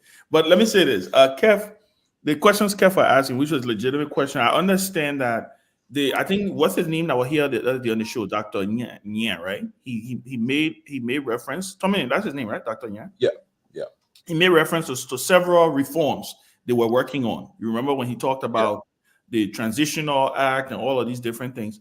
And I was speaking with someone just now who was one time head of the Civil Service Agency, who said that when the WEA government came into being, when they passed that executive order mandating that it be turned over to all HRs, it was pretty much a chaotic situation, because majority of these HRs who are in these ministries are not kind of equipped or qualified to the extent to be able to run a whole freaking ministry, right? These HR in almost all of the cases are under the Deputy Minister for Administration, which, by the way, happens to be a political appointee. And so because of that, and because of that executive order, President Weah virtually fired his entire government. He virtually fired all of his political appointees when he said that they are all deemed resigned along with him, right? So from what I've been told is that, yes, it is the highest, the HR is the highest person that is in charge in the ministry. So technically, but the person was recommending to me that what Keff was saying is probably true, that President Buckeye needs to issue an executive order to state clearly that maybe ministers should hold on to help the transition process, because what you will have happening tomorrow, and I think Kev, you know me, I can tell you when I slight you, you know I do it publicly. I think your concern you were trying to raise and maybe confirm this with me, because I think that's what the conversation me and the person were having. The person was saying Kev's concern is that tomorrow morning nobody's going to show up to work, and what's going to happen to the government, right? Nobody. The people who've been running these ministries for the last 6 years, none of them going to show up to work tomorrow. You're going to have an HR go up to what are they going to do? Do they even have keys to the minister's office?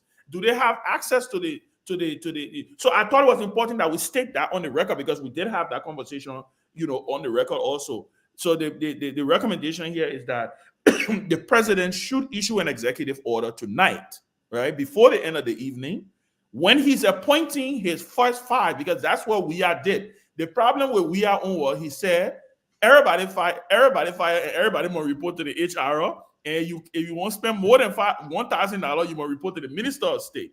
The argument I'm not privy to call his name, right? But the argument they're making is that along with the appointment, there should come an executive order to ask for all those who have not received their replacement to hold on until those replacements are named, and the government that way to have a smooth transition. Because in President Weah case, Kev, there were a couple of ministers, and Tommy, you remember, there were a couple of ministers that he instructed to hold on. He instructed education to hold on. Information to hold on. He instructed transport to hold on. There were several ministers. He said, you hold on. In those cases, he reappointed those people. In certain cases, he replaced them. So I thought it was important for us to make that clarity. This is the closing argument. We don't peddle in conspiracy theories, and we don't try to act like we know everything. So, Kev, you were on point by raising the concern that you raised. Because especially because I know that, because from the IG, everybody gone. No, but Kev, anybody Justice Ministry, look, Justice Ministry, everybody gone. Yeah. Because Keff is right. That need to be. Keff is right. Because President Weah fired them, pretty much. At the same time, anybody who have law and order still do. Anybody violate the law, the police arrest. Well, no, you can't say it. You can't. We do have law and order, but at the end of the day, like Keff's argument is right. That listen, the executive order, he practically said to all of them, "I'm gone. All of you follow me. You don't have because they don't have any mandate to go to work tomorrow. They're not. Right. Weka is the new president. Somebody show up there tomorrow. People look at it like, what the hell are you doing here? Right? Your boss said you are deemed resign when I'm gone. For instance, D. Soga Wilson has left the Ministry of Youth and Sports. Exactly.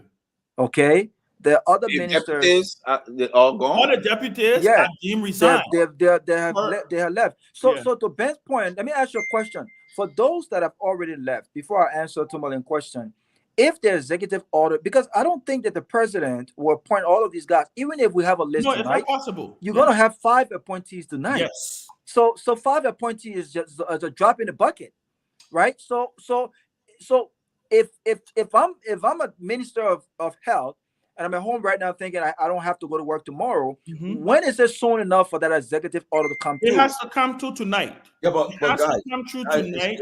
It's almost 9 o'clock in Liberia, and so nobody working right now. So, but I just spoke to Charles Snyder. He said I do have the list up tonight. Yeah, no, but Tomalin, true. But the president is not appointing the whole 2,000 people tomorrow. The argument is possible. What happens, like what George is saying, right? Robert is saying, listen, which is true. But they want different. I see that from what I'm hearing, they'll appoint a lot of cabinet ministers to. No, but they're not. But again, even if he appoints 50% of the cabinet, there's still 50% that is not going to be appointed. Right. So that's why the recommendation is when you appoint these 50%, an executive order should also follow and say, pending your replacement, everybody else hold on, just to allow a seamless transition. Yeah. Because what you will have happening is you will have a director of HR who will go to work tomorrow. What is the director of HR going to go sit down in the meeting? For example, ambassadors, right? The ambassador, the president issue when he came in office, he issued. That's why the Nigerian ambassador was there.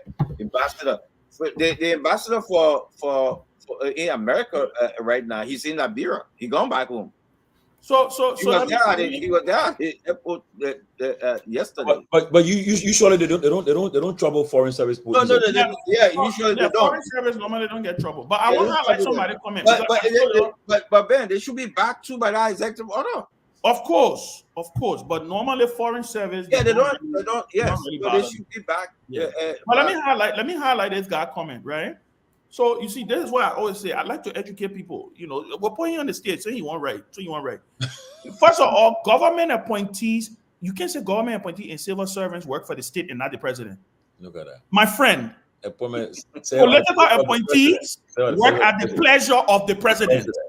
Civil servants work at the pleasure for the state. The president can just fire. The president can fire civil servants because he's the head of government. Yeah, right? but these are not civil servants. Eh? These are not civil servants. That's what I'm saying. So I won't correct him. I will put his comment up. He wrote, he said, I ain't got no idea in how government work. I put him up, right? President appointees work at the president's pleasure. The president can wake up tomorrow morning, he appoints Robert. He can wake up tomorrow morning and decide, say, Robert, I let the way your beer look today. I will fire you. Robert can't do nothing to the president. He can do nothing to the president. So I thought it's important, you know, because we're on a public radio. That's how misinformation goes. And people don't have, and that's why I thought to come back to bring it up, because when me and Keff were having the conversation, I was stating that. So I thought it's important that we just make that clarity. So we wait to see what President Bokar do tonight when he come up with his list. To answer your question, Tomalin, on the President George Weah, correct? Yeah. Listen, I think President George Weah, like I said, he's done a lot. I mean, I was sitting there thinking the other day. You know, people not forget about the amount of market buildings that George Weah built. People have even forgotten about that, right? The Omega, the Douala, the Oro, all these market buildings, right? That he constructed, state-of-the-art market buildings.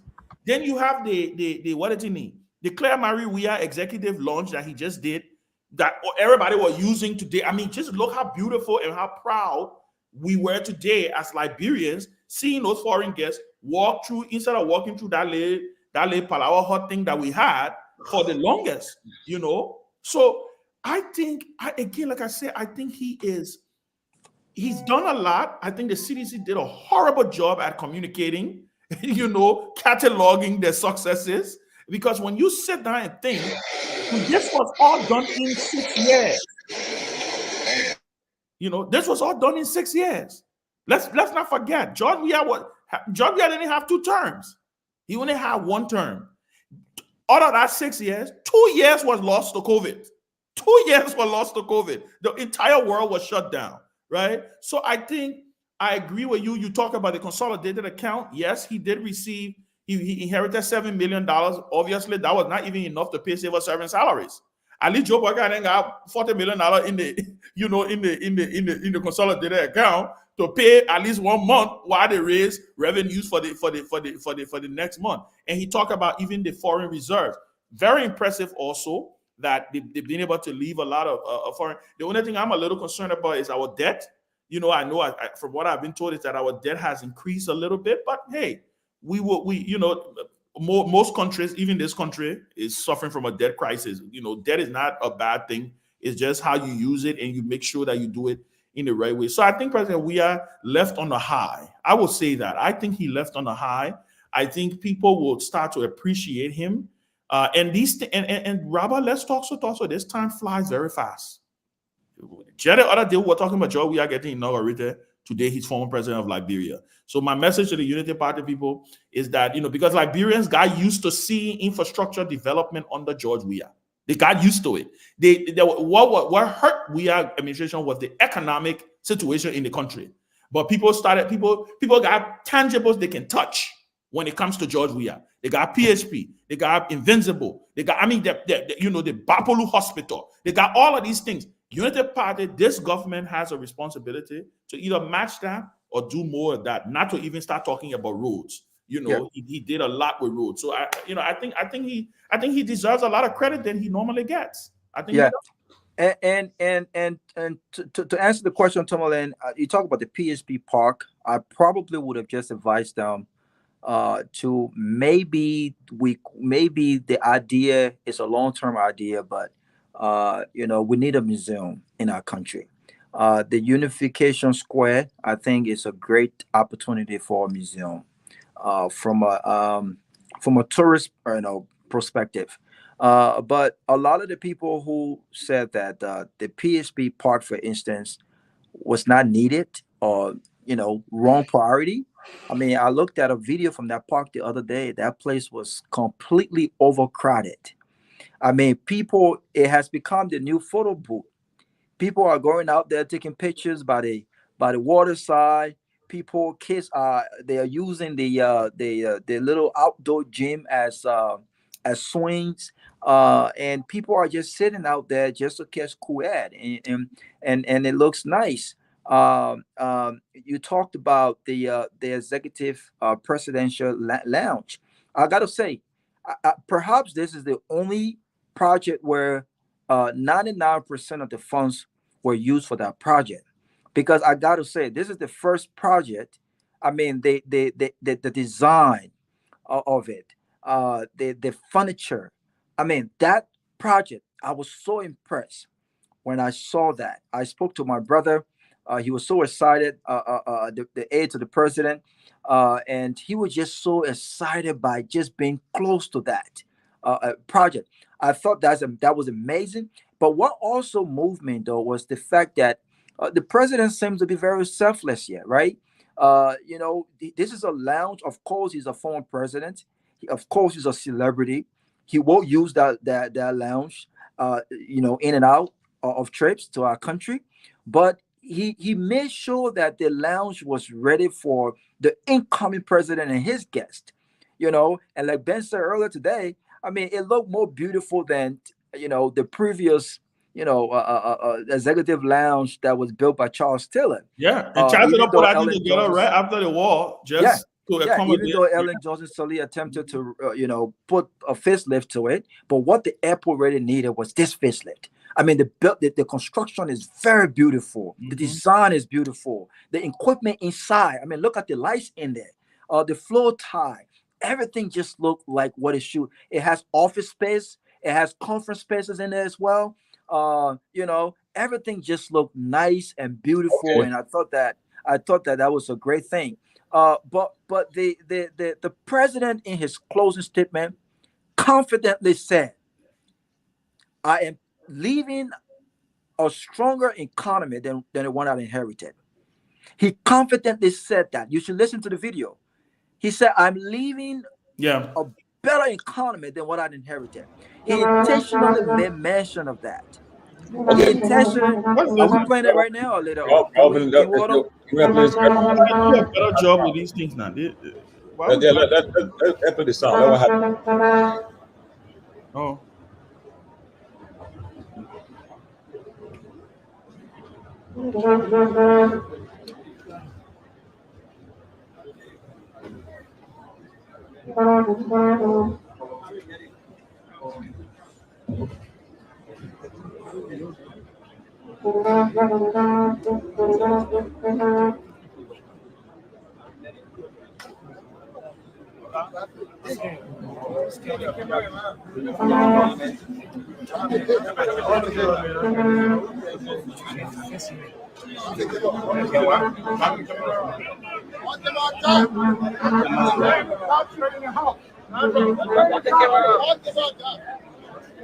man, why were they telling the boy to put a camera up Yeah, there? I mean, I you mean, don't. But let's take this down for right now, man. Let me. Yeah, Yeah. you don't own the cameras. how you What tell are the you? boy to take Look, that camera up, this put is that camera up there? ridiculous.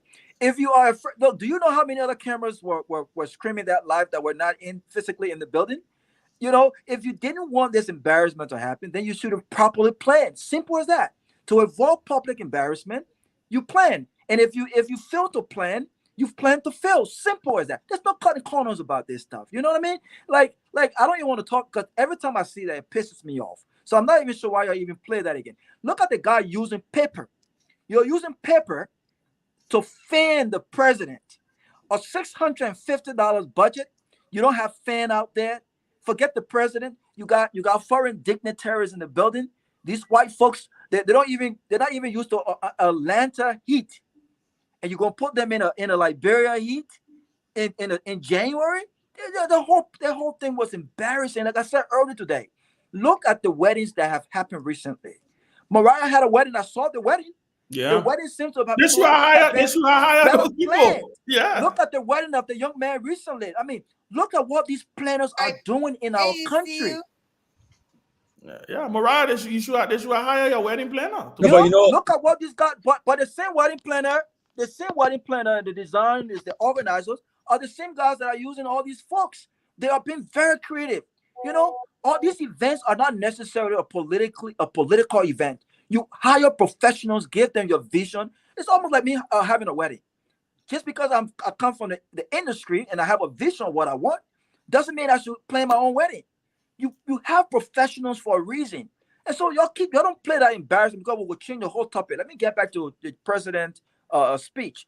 I thought George Weah was very confident. He said, look, I'm leaving $40 million. I inherited $7 million. I'm leaving over $250 million in the reserve. I inherited $92 million. Look, like Ben said, our debt might be a major concern. But look, I think he's leaving something that he didn't inherit. And the CDC may have had some hard marks. But I think that as the president boarded his flight today outside of the country, he looked excited. He looked like, you know what? I'm done with this. I've had enough of this. And I thank God that this embarrassment did not happen on my watch. I thank God that this was not CDC embarrassment. Because remember, when the president said, I'm here, I have come to reposition us on the international stage, I told one of his potentially senior government official that on the international stage today, Ben, we failed. When the world was watching us today, embarrassment, total we embarrassment. failed today. And we felt the country. This is not just about Unity Party. It's about the country because Joseph Boakai is now our president. He's not Unity Party Senator Barrow no more. He's the Liberian people president. And what we present to the world must be nothing but of the highest standard, especially when the world is watching. And so I thought this whole thing was poorly planned. And if I were Joseph Boakai, most of these guys that you, like you said, Ben, that manage this thing, I'll question whether or not they're competent enough if to they manage can't anything in the another future. vision, how are they going to run the government? To manage anything in the future. These were the same guys who put the old man in front of a camera for a press conference. And when journalists started asking questions, he turned around and asked the guy, what am I supposed to say again? Why are we here? Obviously, he was exhausted. Obviously, he was tired. This is a 79-year-old man. I would not sit in that heat. I'm a young man, and I would not be in a three-piece suit or in an African purple suit and sit in that heat for more than 30 minutes. I'm out of there. Imagine a 79-year-old man. So look, it was just a chaotic event today. Yeah, welcome to Councilor Mariah Yakula Kopo and Grace Goa. Welcome the two young ladies. Thank you. Guys, one thing about the camera business, let me just say this. People don't understand. Issue a lot of camera because people can, for learning purpose. All people do it for. People can learn from it. They will say, let's watch what happened, and they can learn from it. But to say cut the camera on, I think was wrong, because people will do these things so that people can watch the film and see what went wrong, how it started and everything. So people got to get trained. You can't just say cut camera. But Tomalin, camera, you pay for the camera? Exactly. How you going to call my camera? You paying for my bill? You paying my bill? You're bringing ladies in. Let hear from them. Let's hear from Mariah, because Mariah was there, right? Oh, okay. Mariah, you're in IE throughout the process? She was there. So she what happened? And then Grace. I hope you didn't walk from Capital to information for your car too. No, we walked from Capital to the judiciary. That's still far. That's still far, Mariah. You did well. Not very far because it's just right next to. So the walking on within too much walking. But you see, a lot of people fell off. And yeah, that's why they was talking. Another station was talking about. My former station said everybody fell off. So how you get, Mariah? Everything people over, man. Yeah. that's what they're saying. They say, oh, everybody fell off. So I don't know. I heard it said the I am Papa listening. They said the I'm Papa trying to be serious. so. And Mariah, Um, before you come in, Mariah, I heard that they are selling tables at the main inaugural ball. $3,000 for tables. Are you going to one of those balls? Are you paying $3,000? bro, I get $3,000 to pay. But they all know they are selling tickets, $100 for single tickets. I know that. I would have gone, just very tired and exhausted. But I know they have $100 single tickets, and the tables are for corporate tables. So like corporations, businesses are paying. And I think it varies, $1,000 What to is the three. proceeds going to be for? What are you using the proceeds for? Well, it's the Liberia Chamber of Commerce that's Okay, hosting the it. Chamber of Commerce. Okay. It's the Chamber of Commerce. Now, whether it's the official inaugural ball, I'm not aware. But I know it's the Chamber of Commerce hosting it, and I believe officials of government and Yeah, others they're having are three. going. They're having three. One is at Royal, and another one is at Bella Casa Hotel. Yeah, no, I'm not in the celebration, but I did attend the inauguration today Okay, along with what Mr. happened? What Kane. happened today? What happened? I think everybody knows what happened at this point. Why are making it seem like giving No, breaking you were news? there, Mariah. You were there.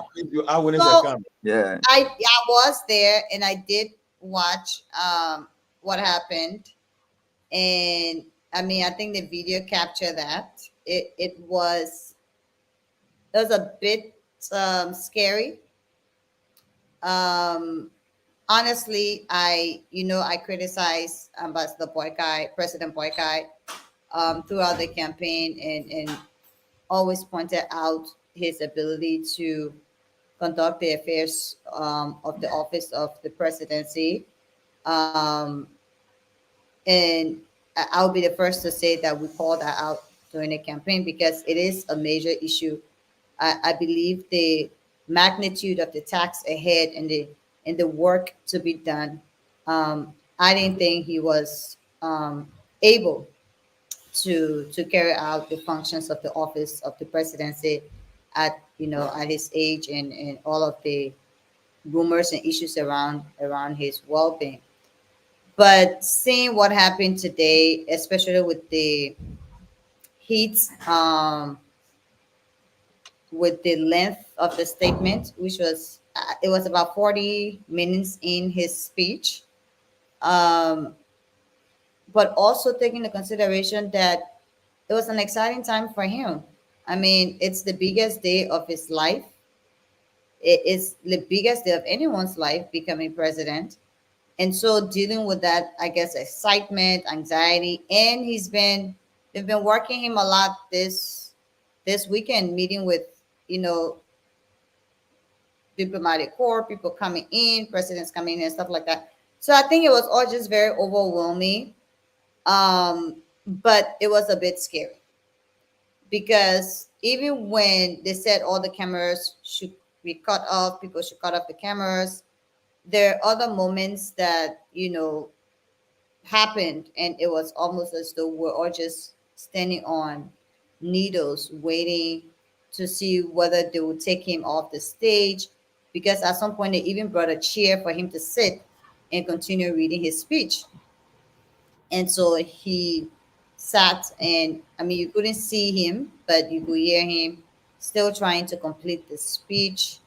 And after a while, it didn't seem likely that he would be able to complete the speech. And then they asked, at some point, they called the PC choir to come and sing. At another point, then they just reverted to the joint session of the legislature and had the speaker join, and they escorted him off the stage. You know, but I understand he's doing well now. He met with the Ghanaian president this evening. There are pictures and videos to that effect. Look, I think at this point, regardless of what we say, this is our president now. Um, Fortunately or unfortunately, how we feel about it, how we don't feel about it, this is what Liberians have decided they want for the next 6 years for our country, and we just have to pray for the president and pray for our country. But I think every reasonable, sound or well-meaning Liberian will not just dismiss what happened today. It didn't just happen in private. And even with the cameras, like telling people to turn the cameras off, I know there were international media because there were foreign media persons there. I know for sure because we sat not far from where the media booth was. So there were people with different accents, Nigerians, there were Americans, there were others. So I think there were other media outside of Liberian media, and they also captured those moments. But the world watched it, and I just got a link that Nigerian blog, Insta blog, already posted about it. We know the BBC, other media, international media have commented and done stories about it. The world was watching us, and of course, we had heads of states. Two heads of states were there, two vice heads of states, former heads of states. Mhm. So everybody's attention was on us today, and so we cannot sweep it under the rug. We cannot act as though it's not a big deal. It didn't happen. What we can do is to try to minimize the possibility of it happening again. We are a sovereign state. We're respected nation, as we should be. And honestly, it doesn't look good to have our leader, our president, in that position where, there's fear of him fainting. He's feeling faint. They have to bring cheer. They have to bring water. They have to be fanning him. It just not a good look for the country overall. Thank you, Mariah. Let's get Grace. Let's get Grace to come in. Grace, it's good to see you. Welcome to the group. Thank you, Ben. Thanks to everybody. It's nice meeting you guys on this platform. I'm very, very honored to be here. And concerning the inauguration today, for me, it was very embarrassing. I mean, the planning was very poor, knowing that we have a lot of professional Liberians that went to school and have certificate in planning programs and stuff like that. You would think that the incoming government or the UP partisan people would have tapped into those people to plan that program very well. They did not do that, and they never even had a plan B just in case of anything. So you could just see that the same thing that everybody complained about over and over again from the last previous government, and we just see it like it's a 2.0 at this point. So it was very sad to watch and see that. And also I heard that the media people were complaining because they said that a certain media group will be covering the program and the other medias will tap into them. And then they started being biased. They allow a Spoon Network to go into the premises and not allowing the other media people to be a part of that. So most of the media entities were complaining in Messenger, in some of their groups, and they were very upset. And we don't want to have a government like that, coming into power now and start to do things that favor one set of people and not favor the other people. And Liberians have been suffering these things all along, and that's why we want to change. And we see the same old thing started to happen, and that's why they said if the Christmas would be good, you would know from the eve. Like grandpa always say that. So this inauguration and everything that happened within it, I mean, it doesn't show good for this government. I felt that with everything that they have said and campaigned for, they should have aired this inauguration. To send a message that we're gonna be doing good. This is what we are, planning for. Liberia has been rescued at this point, but that was never the case, and it saddened me because, although for me, I would prefer not to have a president like Omen Boaka because I did not, tell my people to vote for him, or I did not campaign for him because I felt that he was kind of old and he's not really strong for the job at this point in time. Like we need a very strong, alert, and energetic president who has the knowledge and the wisdom to do the job. And for where we're coming from, with his health and also with his age, it's not going to be good moving forward. Liberians have to brace themselves for the next 6 years. And when you say it, people say, oh, they try to, our culture makes it to seem that we can't say these things, but it's the truth. We have to start to speak the truth. And concerning the speech, I see blames all around here on social media. People saying, "Oh, the people person who wrote the speech." We all know on this platform that when you go to give speeches, people write your speech and then you edit the speech for You yourself. have the final say. Yeah, you have to look over the speech and you have to make sure you condense the speech and take up sentences and add your own stuff into it and make sure it's going to be good for your timing. How can you last long giving such a speech for the person that you are? So for them to start blaming the speech writer and saying that the person who wrote the speech is to be blamed, and that's the reason why we did not want Joseph Parker, because we don't want to babysit people. This is not an old folks institution here. We But need somebody who will stand up. people will get grace from to God a platform. Yeah, we need somebody who will speak for the nation. And like, Africa is hot as a whole. Everywhere you go in Africa, Nigeria is even hotter. So you want to tell us that when he goes to the other countries and they have to sit outside, after some few minutes he will start fainting? And these are the things that we were looking at, and that's the reason why we wanted Liberia to change the direction, but they refuse to do it. So this is where we are. Great. And that's what I have to say at this point. Great. Thank you for that. And listen. Then I do want to. Oh, go ahead. Yeah, I do want to. Yeah, Oh, no, go I ahead. want to ask you a question, but I want to ask Larry first and then come to you, Mariah. Then the rest of the guys can jump in. Grace struck a But I point. want to respond. Oh, go And ahead. you want to? Okay. I thought it was one of Kev's question here asked about everybody fainting. Okay, yeah, go ahead quickly. 30 seconds. Yeah, I didn't see everybody fainting. And from what I saw, to be honest, I saw one other person, which was a security person, Okay. because I saw the wire on his ear, and he didn't faint. He felt, of course, faint. He sat on the ground, and they brought water. In fact, they brought the hospital. The medical team came with the stretcher, the one that you hold, and they brought it to him. But I don't think they used it, and they gave him water and stuff. So I think he was okay.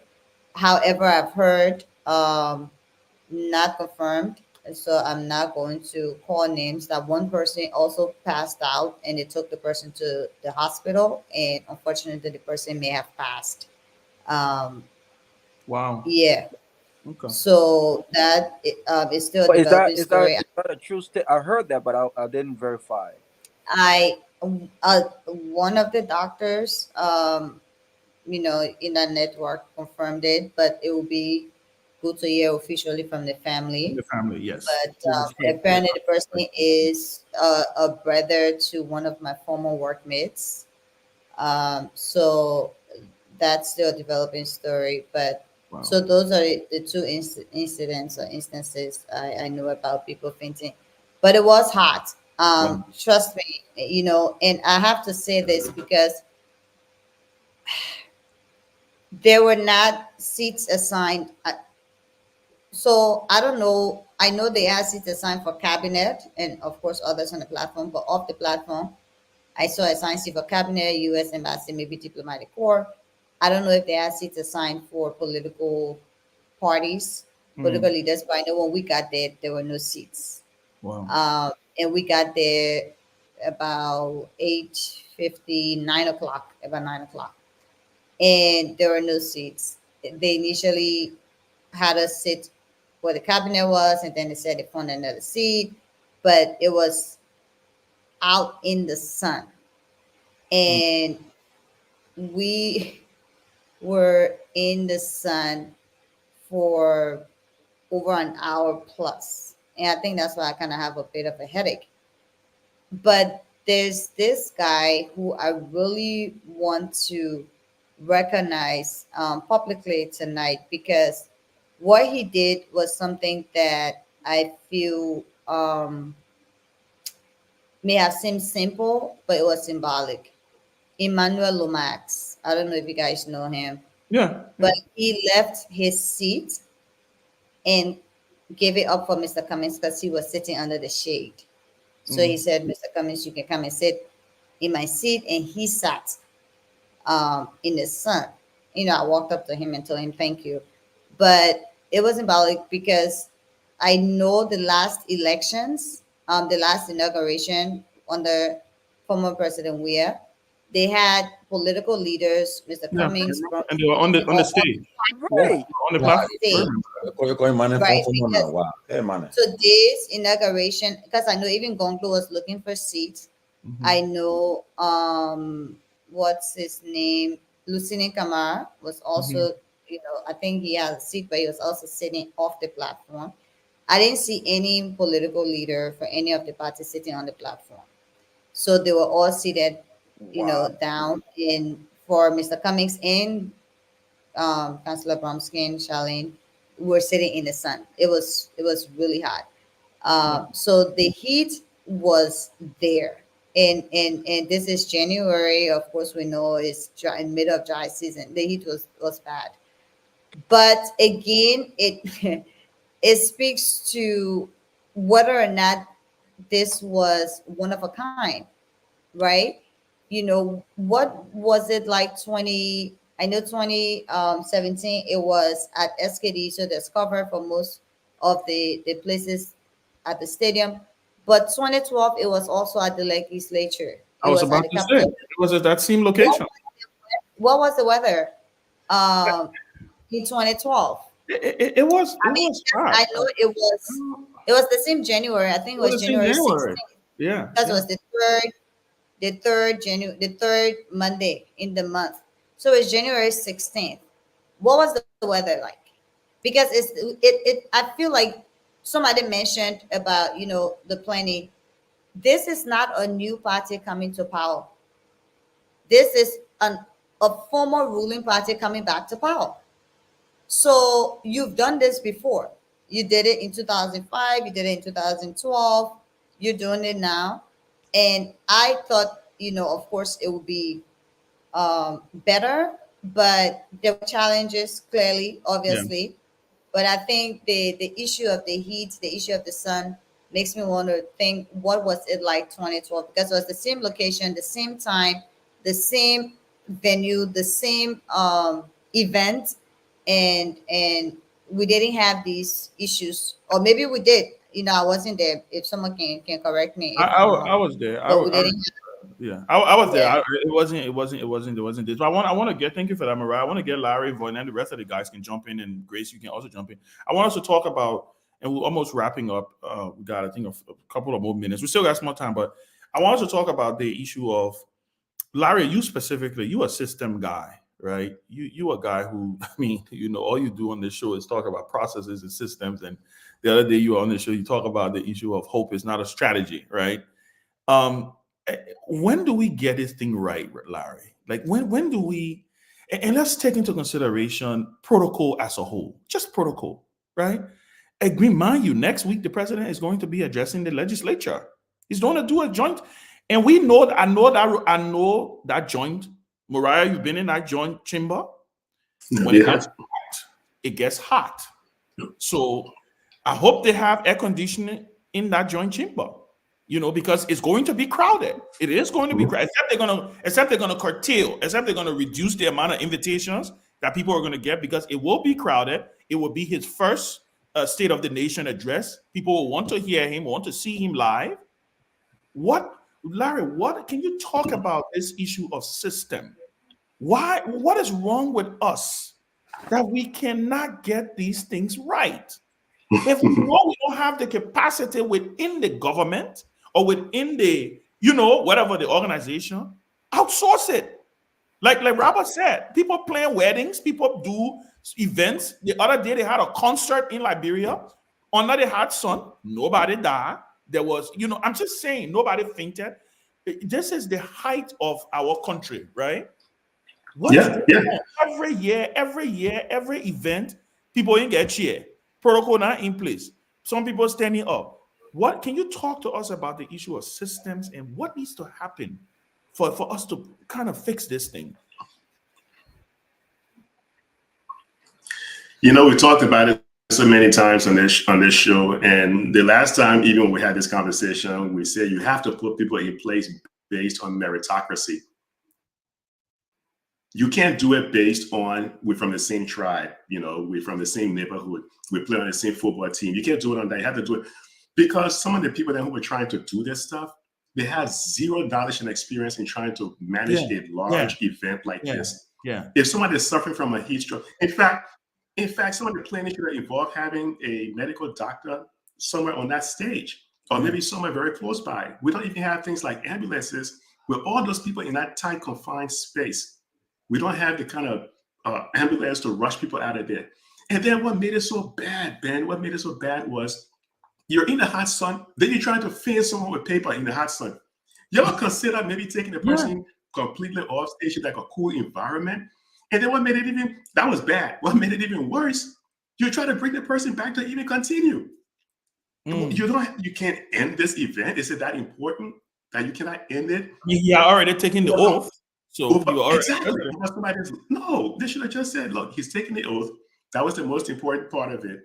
Maybe the fact that he maybe, we've seen signs of like heat exhaustion, things like that. Maybe it's time to end it. But you don't stand there fanning him and making it look bad. Then you're telling people to turn off the cameras. We can't seem to get this right. We talked about it on the show. This was going to be a major test, not just of his stamina, but a major test to see how he was going to lay down the rules of engagement in his administration. But the annual message was going to be the next test that we're looking forward to. We can't seem to do this thing right. I mean, time and time again. This is why, if you look, you have over 1 billion people in poverty in Africa, right? Because somehow we can't seem to get it right with the mindset of putting people with very good practical experience in the right position. We put people that have no business doing certain things, like what Robert mentioned in terms of Mariah's wedding. The wedding planner seems to have done an excellent job, that it was memorable, that he remembers that stuff. Why can't you hire people who are good at planning these kind of large events? But even let's say you didn't hire the right people. Reliably, let me give her a shout out. Was Vicky Isaac Nang with Vint Decor. So if you're looking for anybody to plan events, weddings, anything, Vint Decor is the plug. Yeah, I remember. I didn't get an invitation, but I remember, Larry, because I saw on social media. Ben and I didn't get invited. Yeah. And but people who are experienced in doing Lord. Yeah, and the one thing I wanted to touch on, Ben, real quick before we kind of move on. Well, like, and people then you were coming. Yeah, real quick. What's this whole business about how much is left in the coffers? Yeah, Larry, yeah. In terms of what was left in the coffers, look, no matter how much money you leave in it, we could have left like 200 million in the coffers. This country is going to need, this administration is going to need almost $500 million to $1 billion per year for the next 6 years.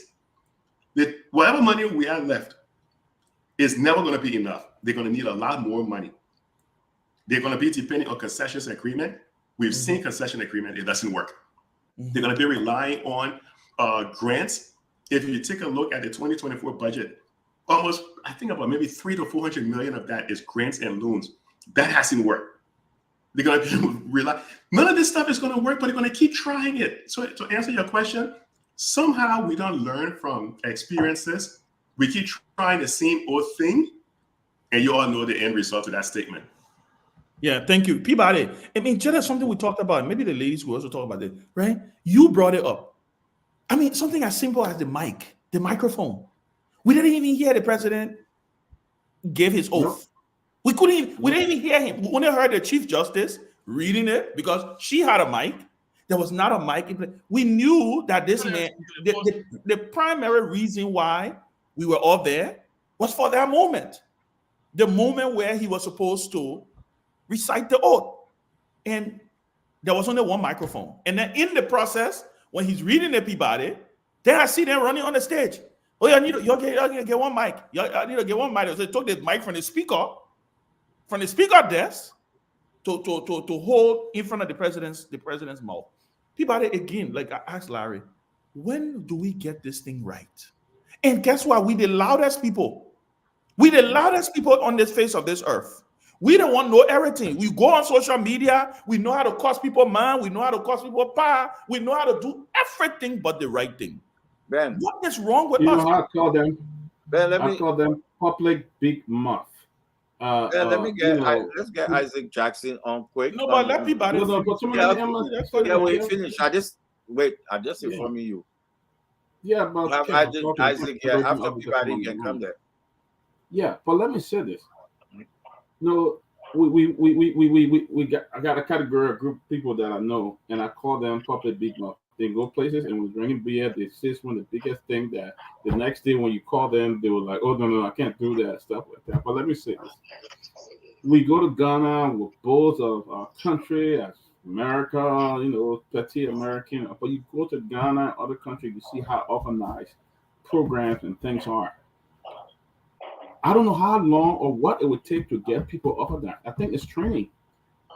Hire somebody who will go into that country that will train people, and if you don't pass it, you're not satisfied to be a killer or something like that. But a common thing like a mic, you having a program, you got word people from all over the world, and you can't even a whole country can't even purchase. I mean, quality mic, PA system, public address system. That I mean, the whole inauguration was a mess. Even the oath with the Supreme Court. I mean, it was a mess. She went out there and apparently she forgot to even ask the president to kiss the Bible, and then I had to call him back and try to do it. I mean, y'all didn't rehearse it. Y'all did not plan.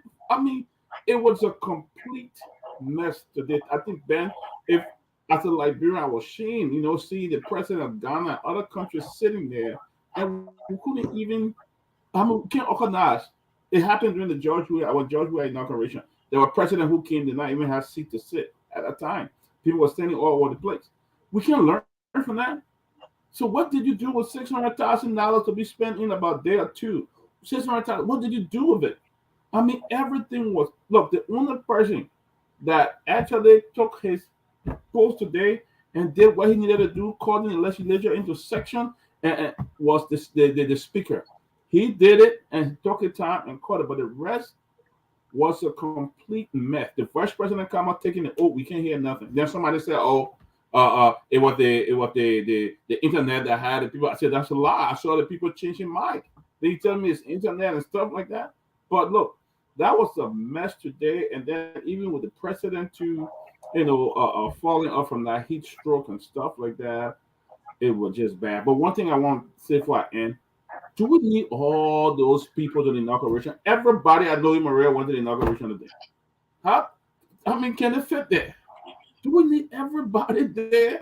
Why not have a moderate inauguration on your internet, your guests, and a few people go there and do it? Do we need everybody? Everybody But I knew in Maria was there. Dr. Peabody, though, inaugurations are, I think Yeah, it's a inaugurations are big meant deal. to be big Yeah, events. it is a big deal. I mean, look at the American inauguration. When I went to Obama inauguration 2 million in people. 2008, the Washington Mall, right? 2 million people. So I think because people participate in the voting process, and I think it's important to have them included in the inauguration or celebration. It's really just down to how the house, right? But I think whether we should have, big inaugurations, I think we should. It should be a national event. But if you want to have Now, it big, you yes, carry it to the stadium. Take it to the stadium. right, but that too. But yes, well, that you may have to get approval from the legislature because it's a legislative event. So it has to be done at the legislature. And part of why it's not done inside is because again of the crowd, right? But it's a legislative event. So I know I understand 2017 CDC had to get approval from the legislature to have it at SKD. But that's an okay venue as well. Now, the reason inaugurations are usually big events is because in a democracy, it's the majority who gets to determine the next president, Mm-hmm. right? And so more often than not, the majority it's a big percentage, 55, 60, 65, 70, or like Charles did at 75% of the votes. And so that means the country overwhelmingly majority supported this person. With this inauguration, we see that it was really about what 17 to 20,000 people more that supported the Unity Party. So even at the Capitol today, unlike the stadium 2017, I wasn't there. I watched. It wasn't an overwhelming like the euphoria wasn't. I don't know how to explain it because you have to be there to feel it, right? But it wasn't that overwhelming because there are divided sides. There were people there who didn't support. There were, of course, most of the officials of government were from the CDC. So it wasn't that. Um, because then again, you also have to recognize that it's really only 17,000 or so people who voted more in terms of the majority, and it's about 1% margin over the CDC numbers. So with that limited mandate, it was also good to have more people come so that you're able to say, okay, the country is coming around the decision that was made, even though it wasn't an overwhelming majority. But let's have more people come out and just have this more of a national event, a unifying event, and just have people coming. So I think it should be big events.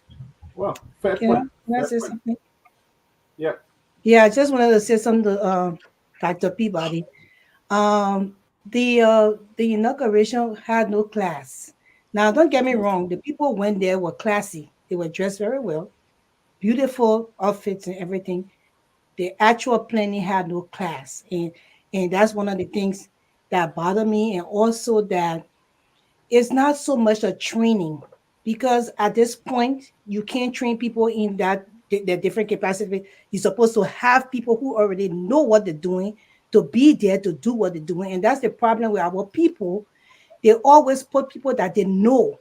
Oh, I know this Yeah. person and my I cousin agree. friend. But whether Yeah. the person can do the job is a whole different thing until we learn to start putting people in areas where they have the expertise and they went to school for, we have a problem. Also, Mariah said that with the political leaders, the pettiness of UP party. How in the world will you take these political leaders that ran in the campaign with you and put them in the sun where you can just build a shade for other than even if you're not putting them on stage, for them to be covered, under some kind of shade, and you just let them in the sun. And I saw some of the pictures; they were looking so sorrowful, and I saw some of the people sitting there, like they were nothing. People don't do political leaders that are in nowhere in the world. So how you treat these people, and that's the pettiness of this new government that coming in, and that would be some of the problems that we have. So I just wanted to say that. I also noticed that Joseph Boakai never had any handkerchief in his hand. He was sweating. He started to take his hand and rub his face. He never even had handkerchief to wipe his face. That was some of the poor planning we talk about. The clothes were too heavy for him at this point in time, especially knowing his son in Liberia. So they could have just put him in another outfit that were going to cool him up a little bit, knowing that he's an older man. I just wanted to say Kev, that. you want to comment? Kev, I know you say you Strong have. point. Strong point. Kev, can you hear me? I'm hearing you. Yeah, Yes, go hello. ahead. Go ahead, Isaac.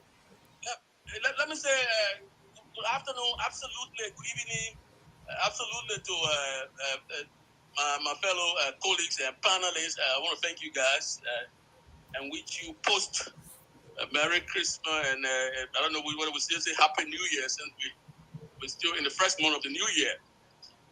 But look, I mean, to say that the inaugural program day was a disaster, I think it's an honest statement.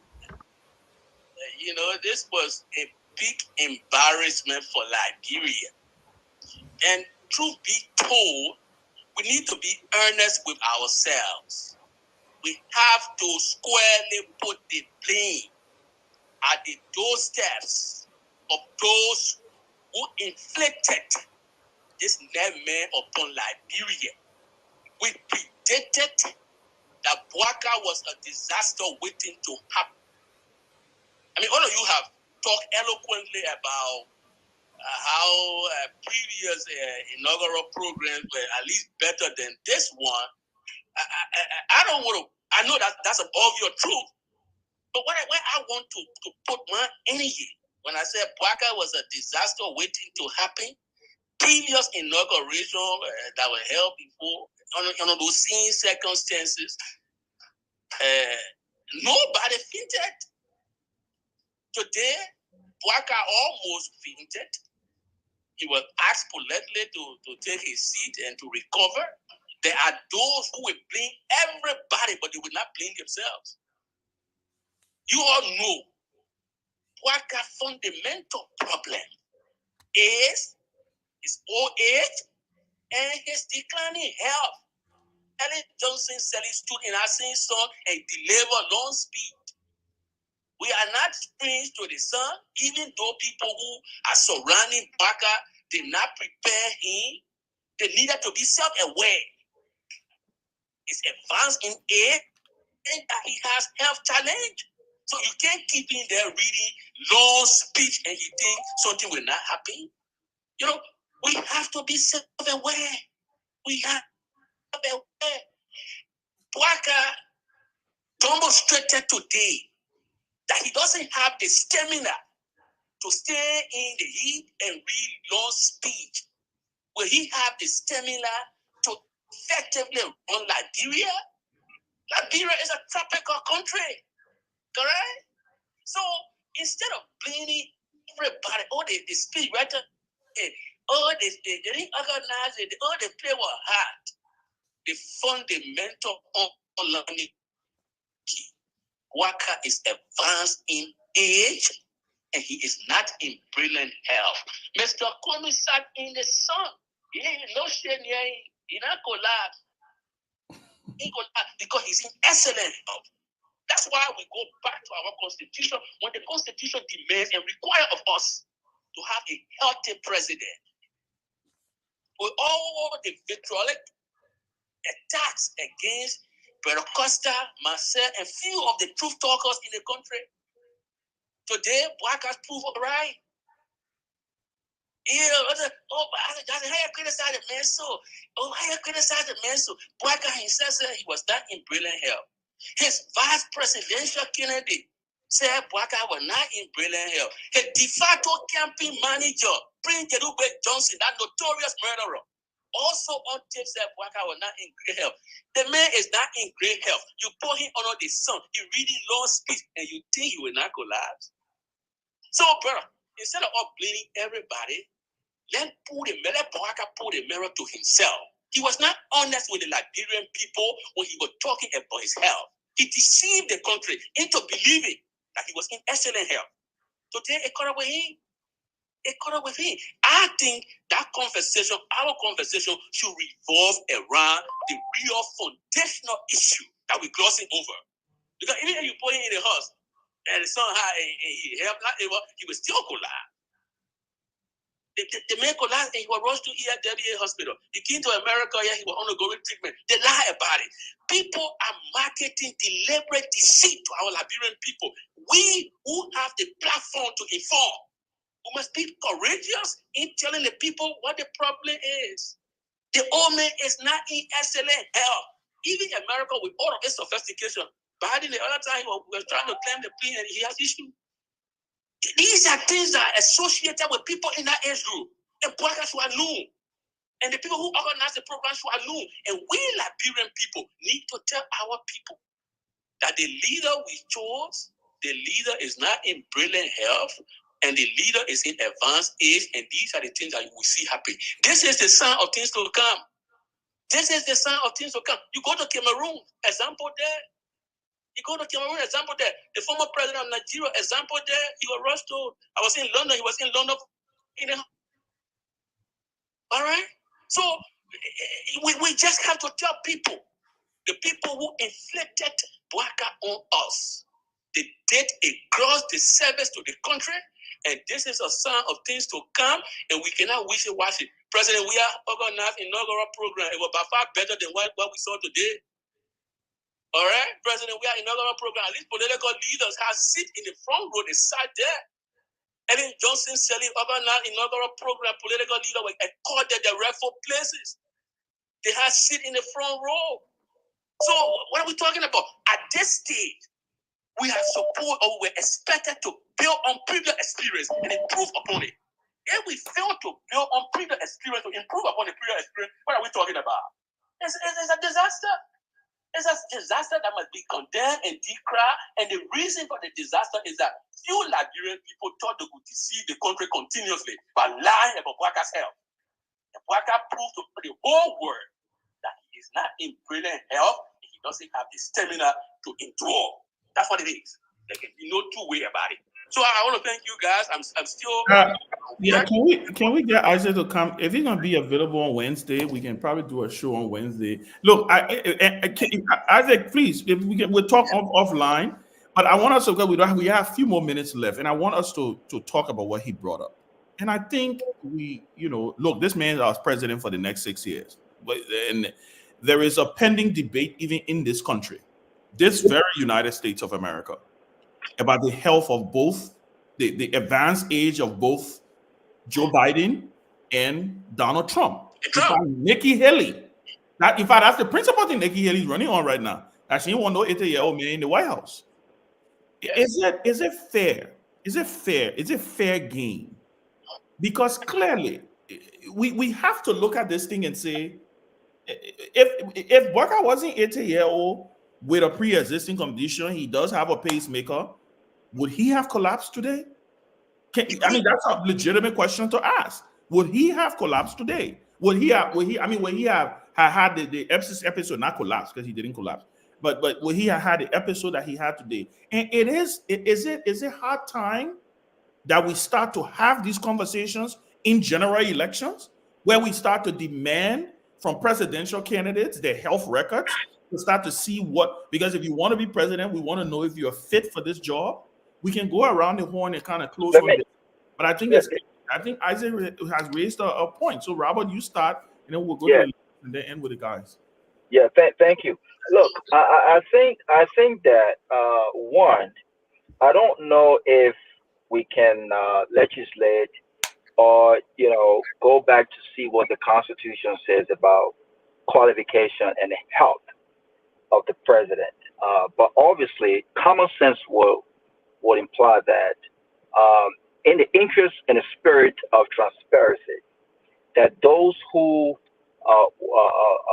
seek to lead us are forthcoming about their health. We made multiple examples of how transparent former presidents or candidates were. John McCain, he had cancer, and at the stage that it was in, and he had some health issues, given his background.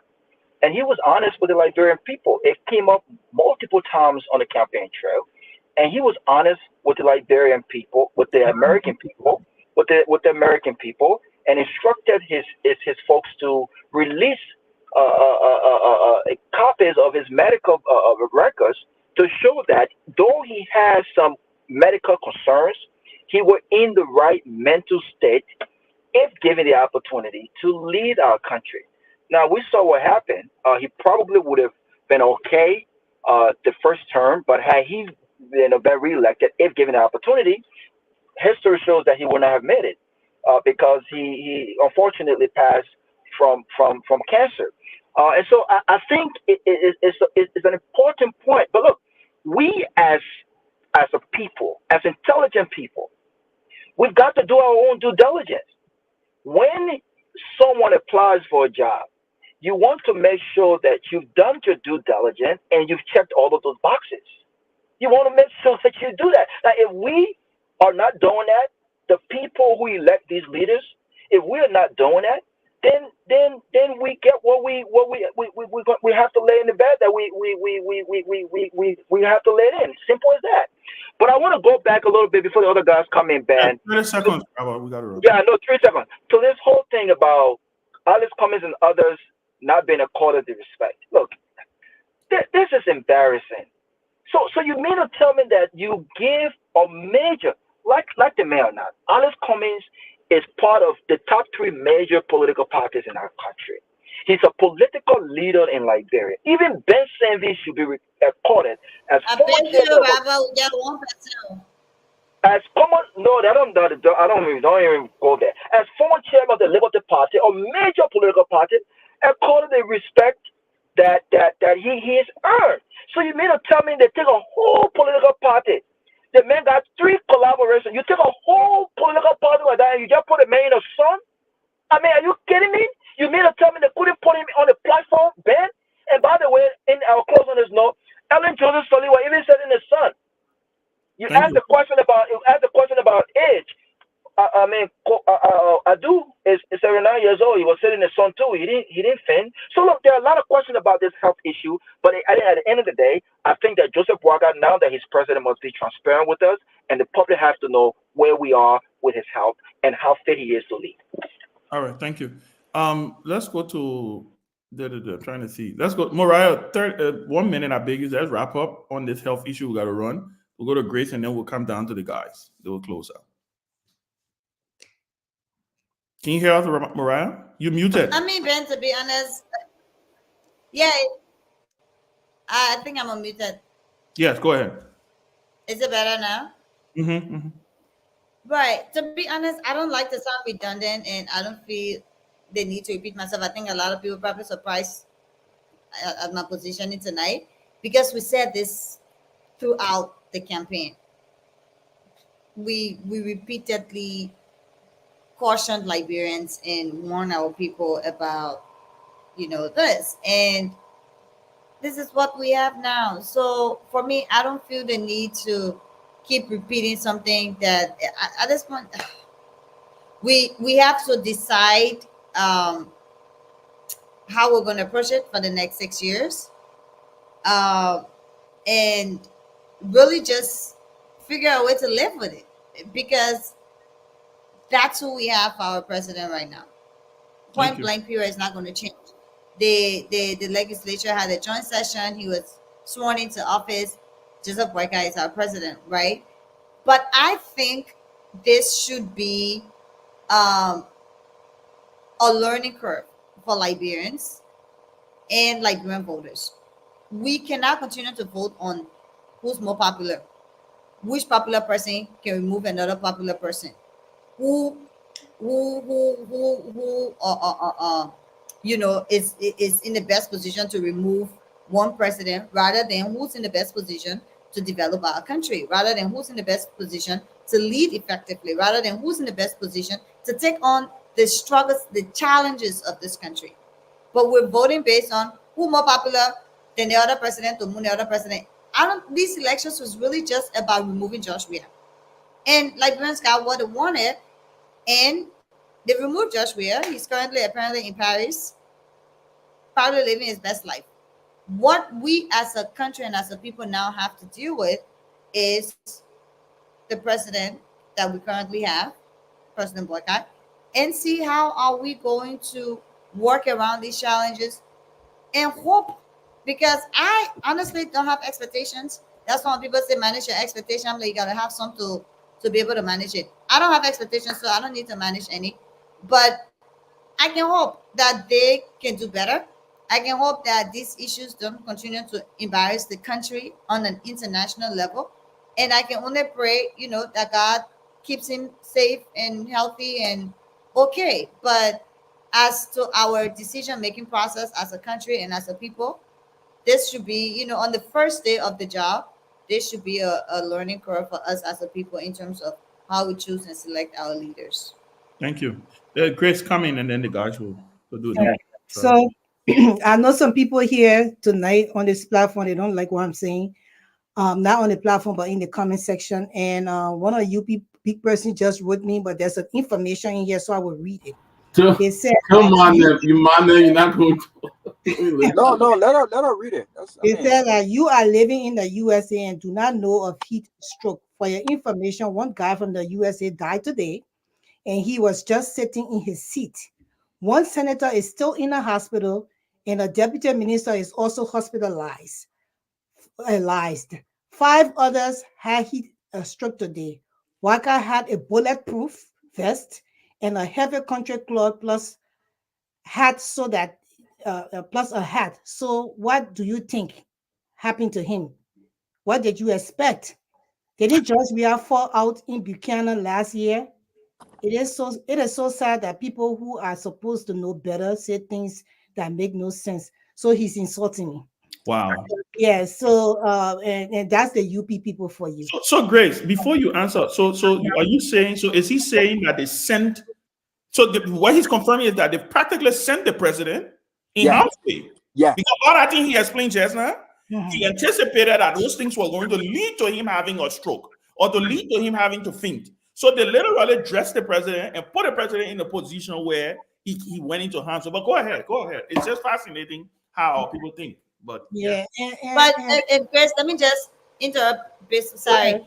What's also important is the fact that he could have provided all of that information as information to her and not ended with insulting her. Yeah, It's this intolerance that we talk about, and that's why I keep saying the 5 and 6. Nothing's going to change. It's the intolerance. If you believe that she's saying something based on information she doesn't have, and you providing that information is one thing, but to end with insulting her, that analysis, yes.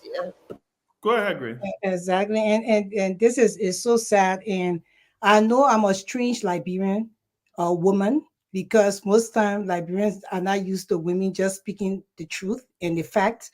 And so I don't really care about what he's saying here, because I know who I am, and you can take that away from me.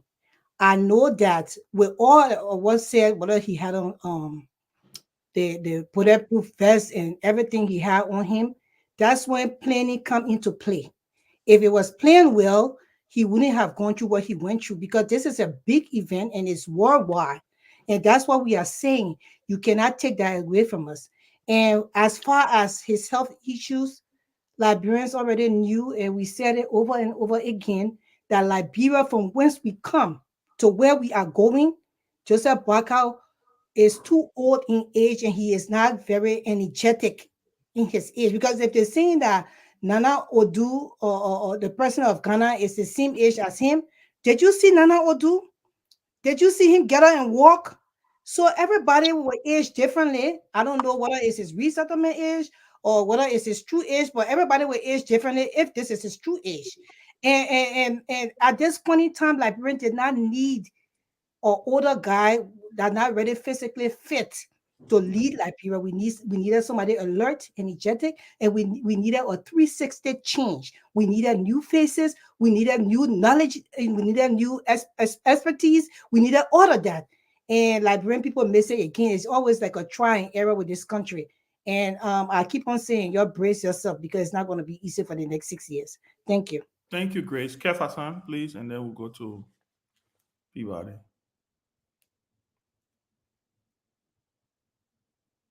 Keff, are you listening? You're muted. We can't hear you. Well, let me say this. I think there's the list is out. Boma Kamara is the finance minister.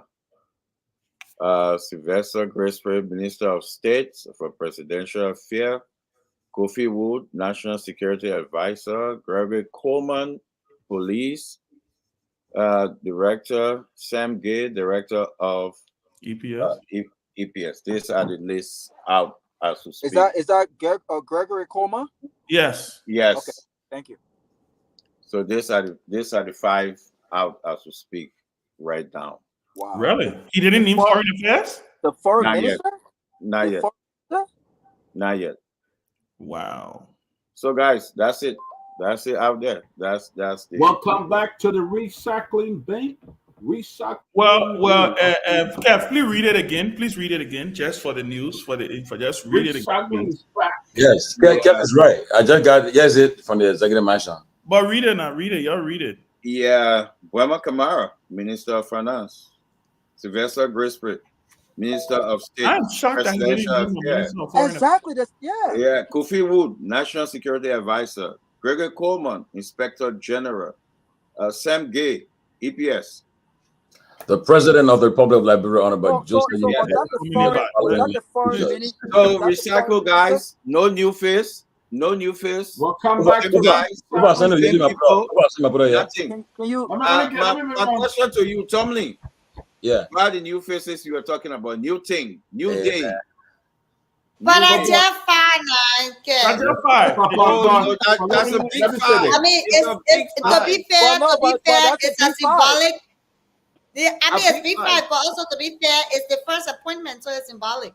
So I'm very shocked. The first thing I would say, the same. The first thing I would say is that I'm very shocked that 19 years.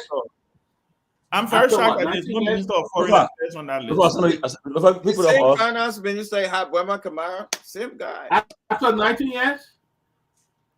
But why I can see it on the website? 12 years, I just said 12 Lofa. years, I 12 think years it's of on the George national Weah. website. I mean, 12 years, Ellen, you had the same people. You're Then not after 12 privileged. years, You're you not come back. privileged to that I need, information, Ben. I know, Special security right? clearance. You need Dr. special Peabody, I security need clearance. clarity here. Is that did they name the foreign minister? No. Not No, yet. Oh, okay. Okay. But I just I said mean, Lofa, put it out these there. are people who've been working in government in the past. They were there 12 years ago, and they're coming right back. I don't But see look, what I'm the happy. rescue is coming from. I'm happy Okay, about yeah, the let's go Inspector now. General. Yeah, I'm let's happy go about the Inspector General. to the next I person. think Kev, he still has a lot to yeah. offer. Kev, do your thing now. So No, Kev is done. Let me no, say Kev, this, but then guys. Kev in Let though. me say Kev was this. reading the list. Yeah. Go ahead, Kev. I But now told you you I was have- going to be a recycling bin. But let me say this. Let me say this, guys. You know, by coming up with all this blaming thing, oh, it's a speech writer, all these other things. Like I said from the beginning, Isaac Jackson just said the same thing. I think we're giving and hope to them to keep coming again and giving story. It's not the first time that he dropped. He fell off so many times. I have reported that on when I was on another network. The paper drop, they say, oh, that lie. The paper drop. Now you see where your own are. Don't they say, oh, that it hits? So now what's going to be happening now? Any African country he go, he speak long, he will drop. So that dropping president, you'll get now. So he dropped. They will say, oh, the Addis Ababa is too hard. The paper dropping Addis is too hard. Oh, he dropping Aricos is too hard. No, we cannot be doing this. It's an underlying factor with the or underlying condition that happening with JMB should be taken seriously, or or give the country to Jeremiah Kuhn to run the country. I think Joe Bucker is unfit. He's unfit to run this country. Liberians should take it very seriously. I think this country should be given to Jeremiah Kuhn to run this country because Joe Bucker is unfit. I think the lawmakers should start thinking right now what to do right now. He cannot run this country. And I'm telling you again, and I will say again, this will not be the last. You'll see it again. It will not be the last. I've said this thing over and over again. Everybody say, Kev, you hate Joe Bucker, you this, they swear me, they say all kind of things, but we will see it again. Or otherwise, he will stay home and Joe Bucker and Kuhn. But I think I think Liberia need to start getting ready for the Kuhn presidency. And I will say this: get ready. This country going to be run by Jeremiah Kuhn. I end it from here for now. Thank you, Keff Hassan. Ben, may I say something about this list? First, I got to agree, it's all old names, but except for Kofi Woods, I mean, I don't know. No, but Kofi Woods what's required. No. Let me end my statement now. Except for Kofi Woods, because I don't know what's required or if there are qualifications for being national security advisor. I think all of those named actually have some experience in their fields that they're named to. Clearly, they're older and they have qualifications and experience. So whether it's Bama Kamara, former finance minister, the police director going back, who else again? Minister state. What's interesting is all of these people held the same positions under Madam Shirley. So Honorable Grisby was her chief of staff as well. Gregory Como was a police director. Bama Kamara was her finance minister. And who's the other person? Sam Gay. I think he was at EPS. EPS. Right. So he's returned. Right. So what is different is, like any organization, it starts from the head. Madam Sirleaf leadership and her ability to run the country, having these people work with her, yielded a different result. It's not automatic that bringing them back to this position will yield the same results with President Boyka as president, because the leader sets the pace. So it will be interesting to watch and compare their performance or how it was with them working under Madam Sirleaf as compared to them working under Ambassador Boyka, because it's a new head, it's a new leadership, it's a new president. And so for me, that's what I'm going to be looking out for in the next couple of months and years. But I think, to be fair, they all have worked in those capacities before and have experience in it. And it would just be interesting to see how they now work under him as president. So congratulations to those names. But before I end, I also want to say, though, I think they took George Warner's advice, because he did a post tonight telling them to put out some appointments so that the conversation can change from the fainting to the appointments. And I think they did that by putting out the first 5 to really just change the conversation and have people talking about the appointments. And it's a safe bet, because these people were already there before, so that you put it back. Since I'm already thinking about it, boom, put it out. That changed the topic. So yeah, that changed the topic. But I think, I mean, the first appointments, to be honest with you, I think I'm satisfied with it. I think the president, the appointments, I think they are in place. And that and there are people who I respect, and I believe they would serve him and the country well. So the first appointment, I give the president a for these first appointments. Well, let me say this. Dr. Peabody. Where's the change, though? I'm begging my brother, Dr. Peabody, but this is not the Burma Kamara that left the country in 7 million and under 100 million on the cover. It's not the same Burma Kamara. He was there for 16 months. Yeah, but that's the same Burma Kamara was there when we took over with a broke country. That's the same Burma Kamara. He was there for 16 months.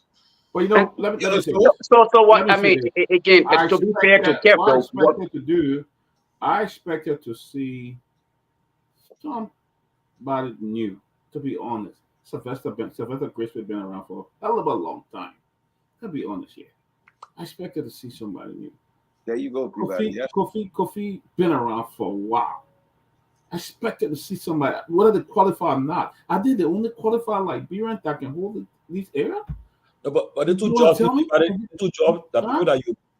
two jobs you talk about, that somebody that you trust, that you close to. Like for instance, so then you're not going to nobody. I'll give you, Peabody. But I'll tell you that. But look, it's no doubt that Obama Kamara, the excellent human being, qualified all that. But my point here is, can't we find anybody else for the same people every time? Every new go, I mean, you bring the same people back. They work on they come to I mean, what's the result when they were there? Did anything change?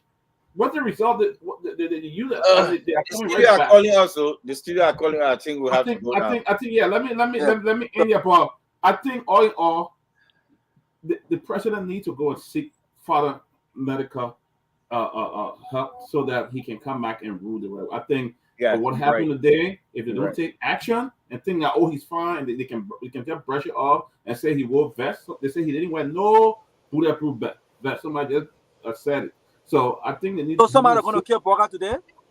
But I think he needs to sneak medical.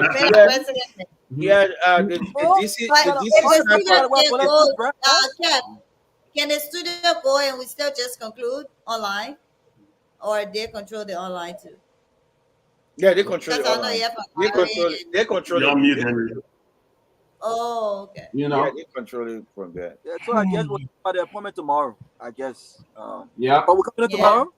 Well, we probably should have a show tomorrow then. Yeah. We'll speak with the studio. Yeah, that's it. Ben, I still gotta give my closing statement though. Even though I had to leave, but I still gotta close on this note. Can you take us home? Okay. Understand? Yeah. Okay, so yeah. He's already thought because I don't want to get in trouble with Grace. Grace will let she a firebrand too. No, but in closing, let me. Henry, you can drop off. I guess I will take it from here. You can drop off. No. Okay. No, they got to close. Henry, they got to Lofa, close. go ahead, Let's close. go ahead quick. Henry got to Okay, and I mean, and in short, I think we have already started to see what we intend to get in the near future. All right, the disrespect today that I saw, it's hard that I even want to talk.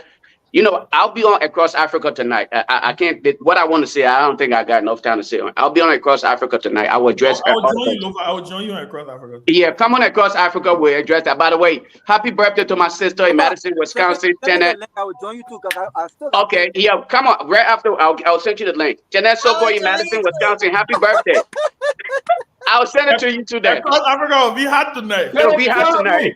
I'll be on. Send it to me. All right. Come here, who grew up? So everybody who's online, join us We'll on send it to Across everybody. Across Africa Join tonight. us tonight across Africa. to continue Join the us. conversation. Yeah. Yeah. All right, guys. Henry, take it from here. All right. Thank you for accommodating us. Oh, Grace, happy birthday. The birthday is 17. Grace, happy birthday. Happy birthday. Thank Grace, you. happy birthday. Happy Thank birthday. you. Happy birthday, Come back, Grace. come back, Thank Grace. you, guys. Tomorrow. Grace, please join us again. Yeah, I will. I want to come on Uncle Africa. I want to come on. We'll send you the link. Janet, happy birthday to you, Mama.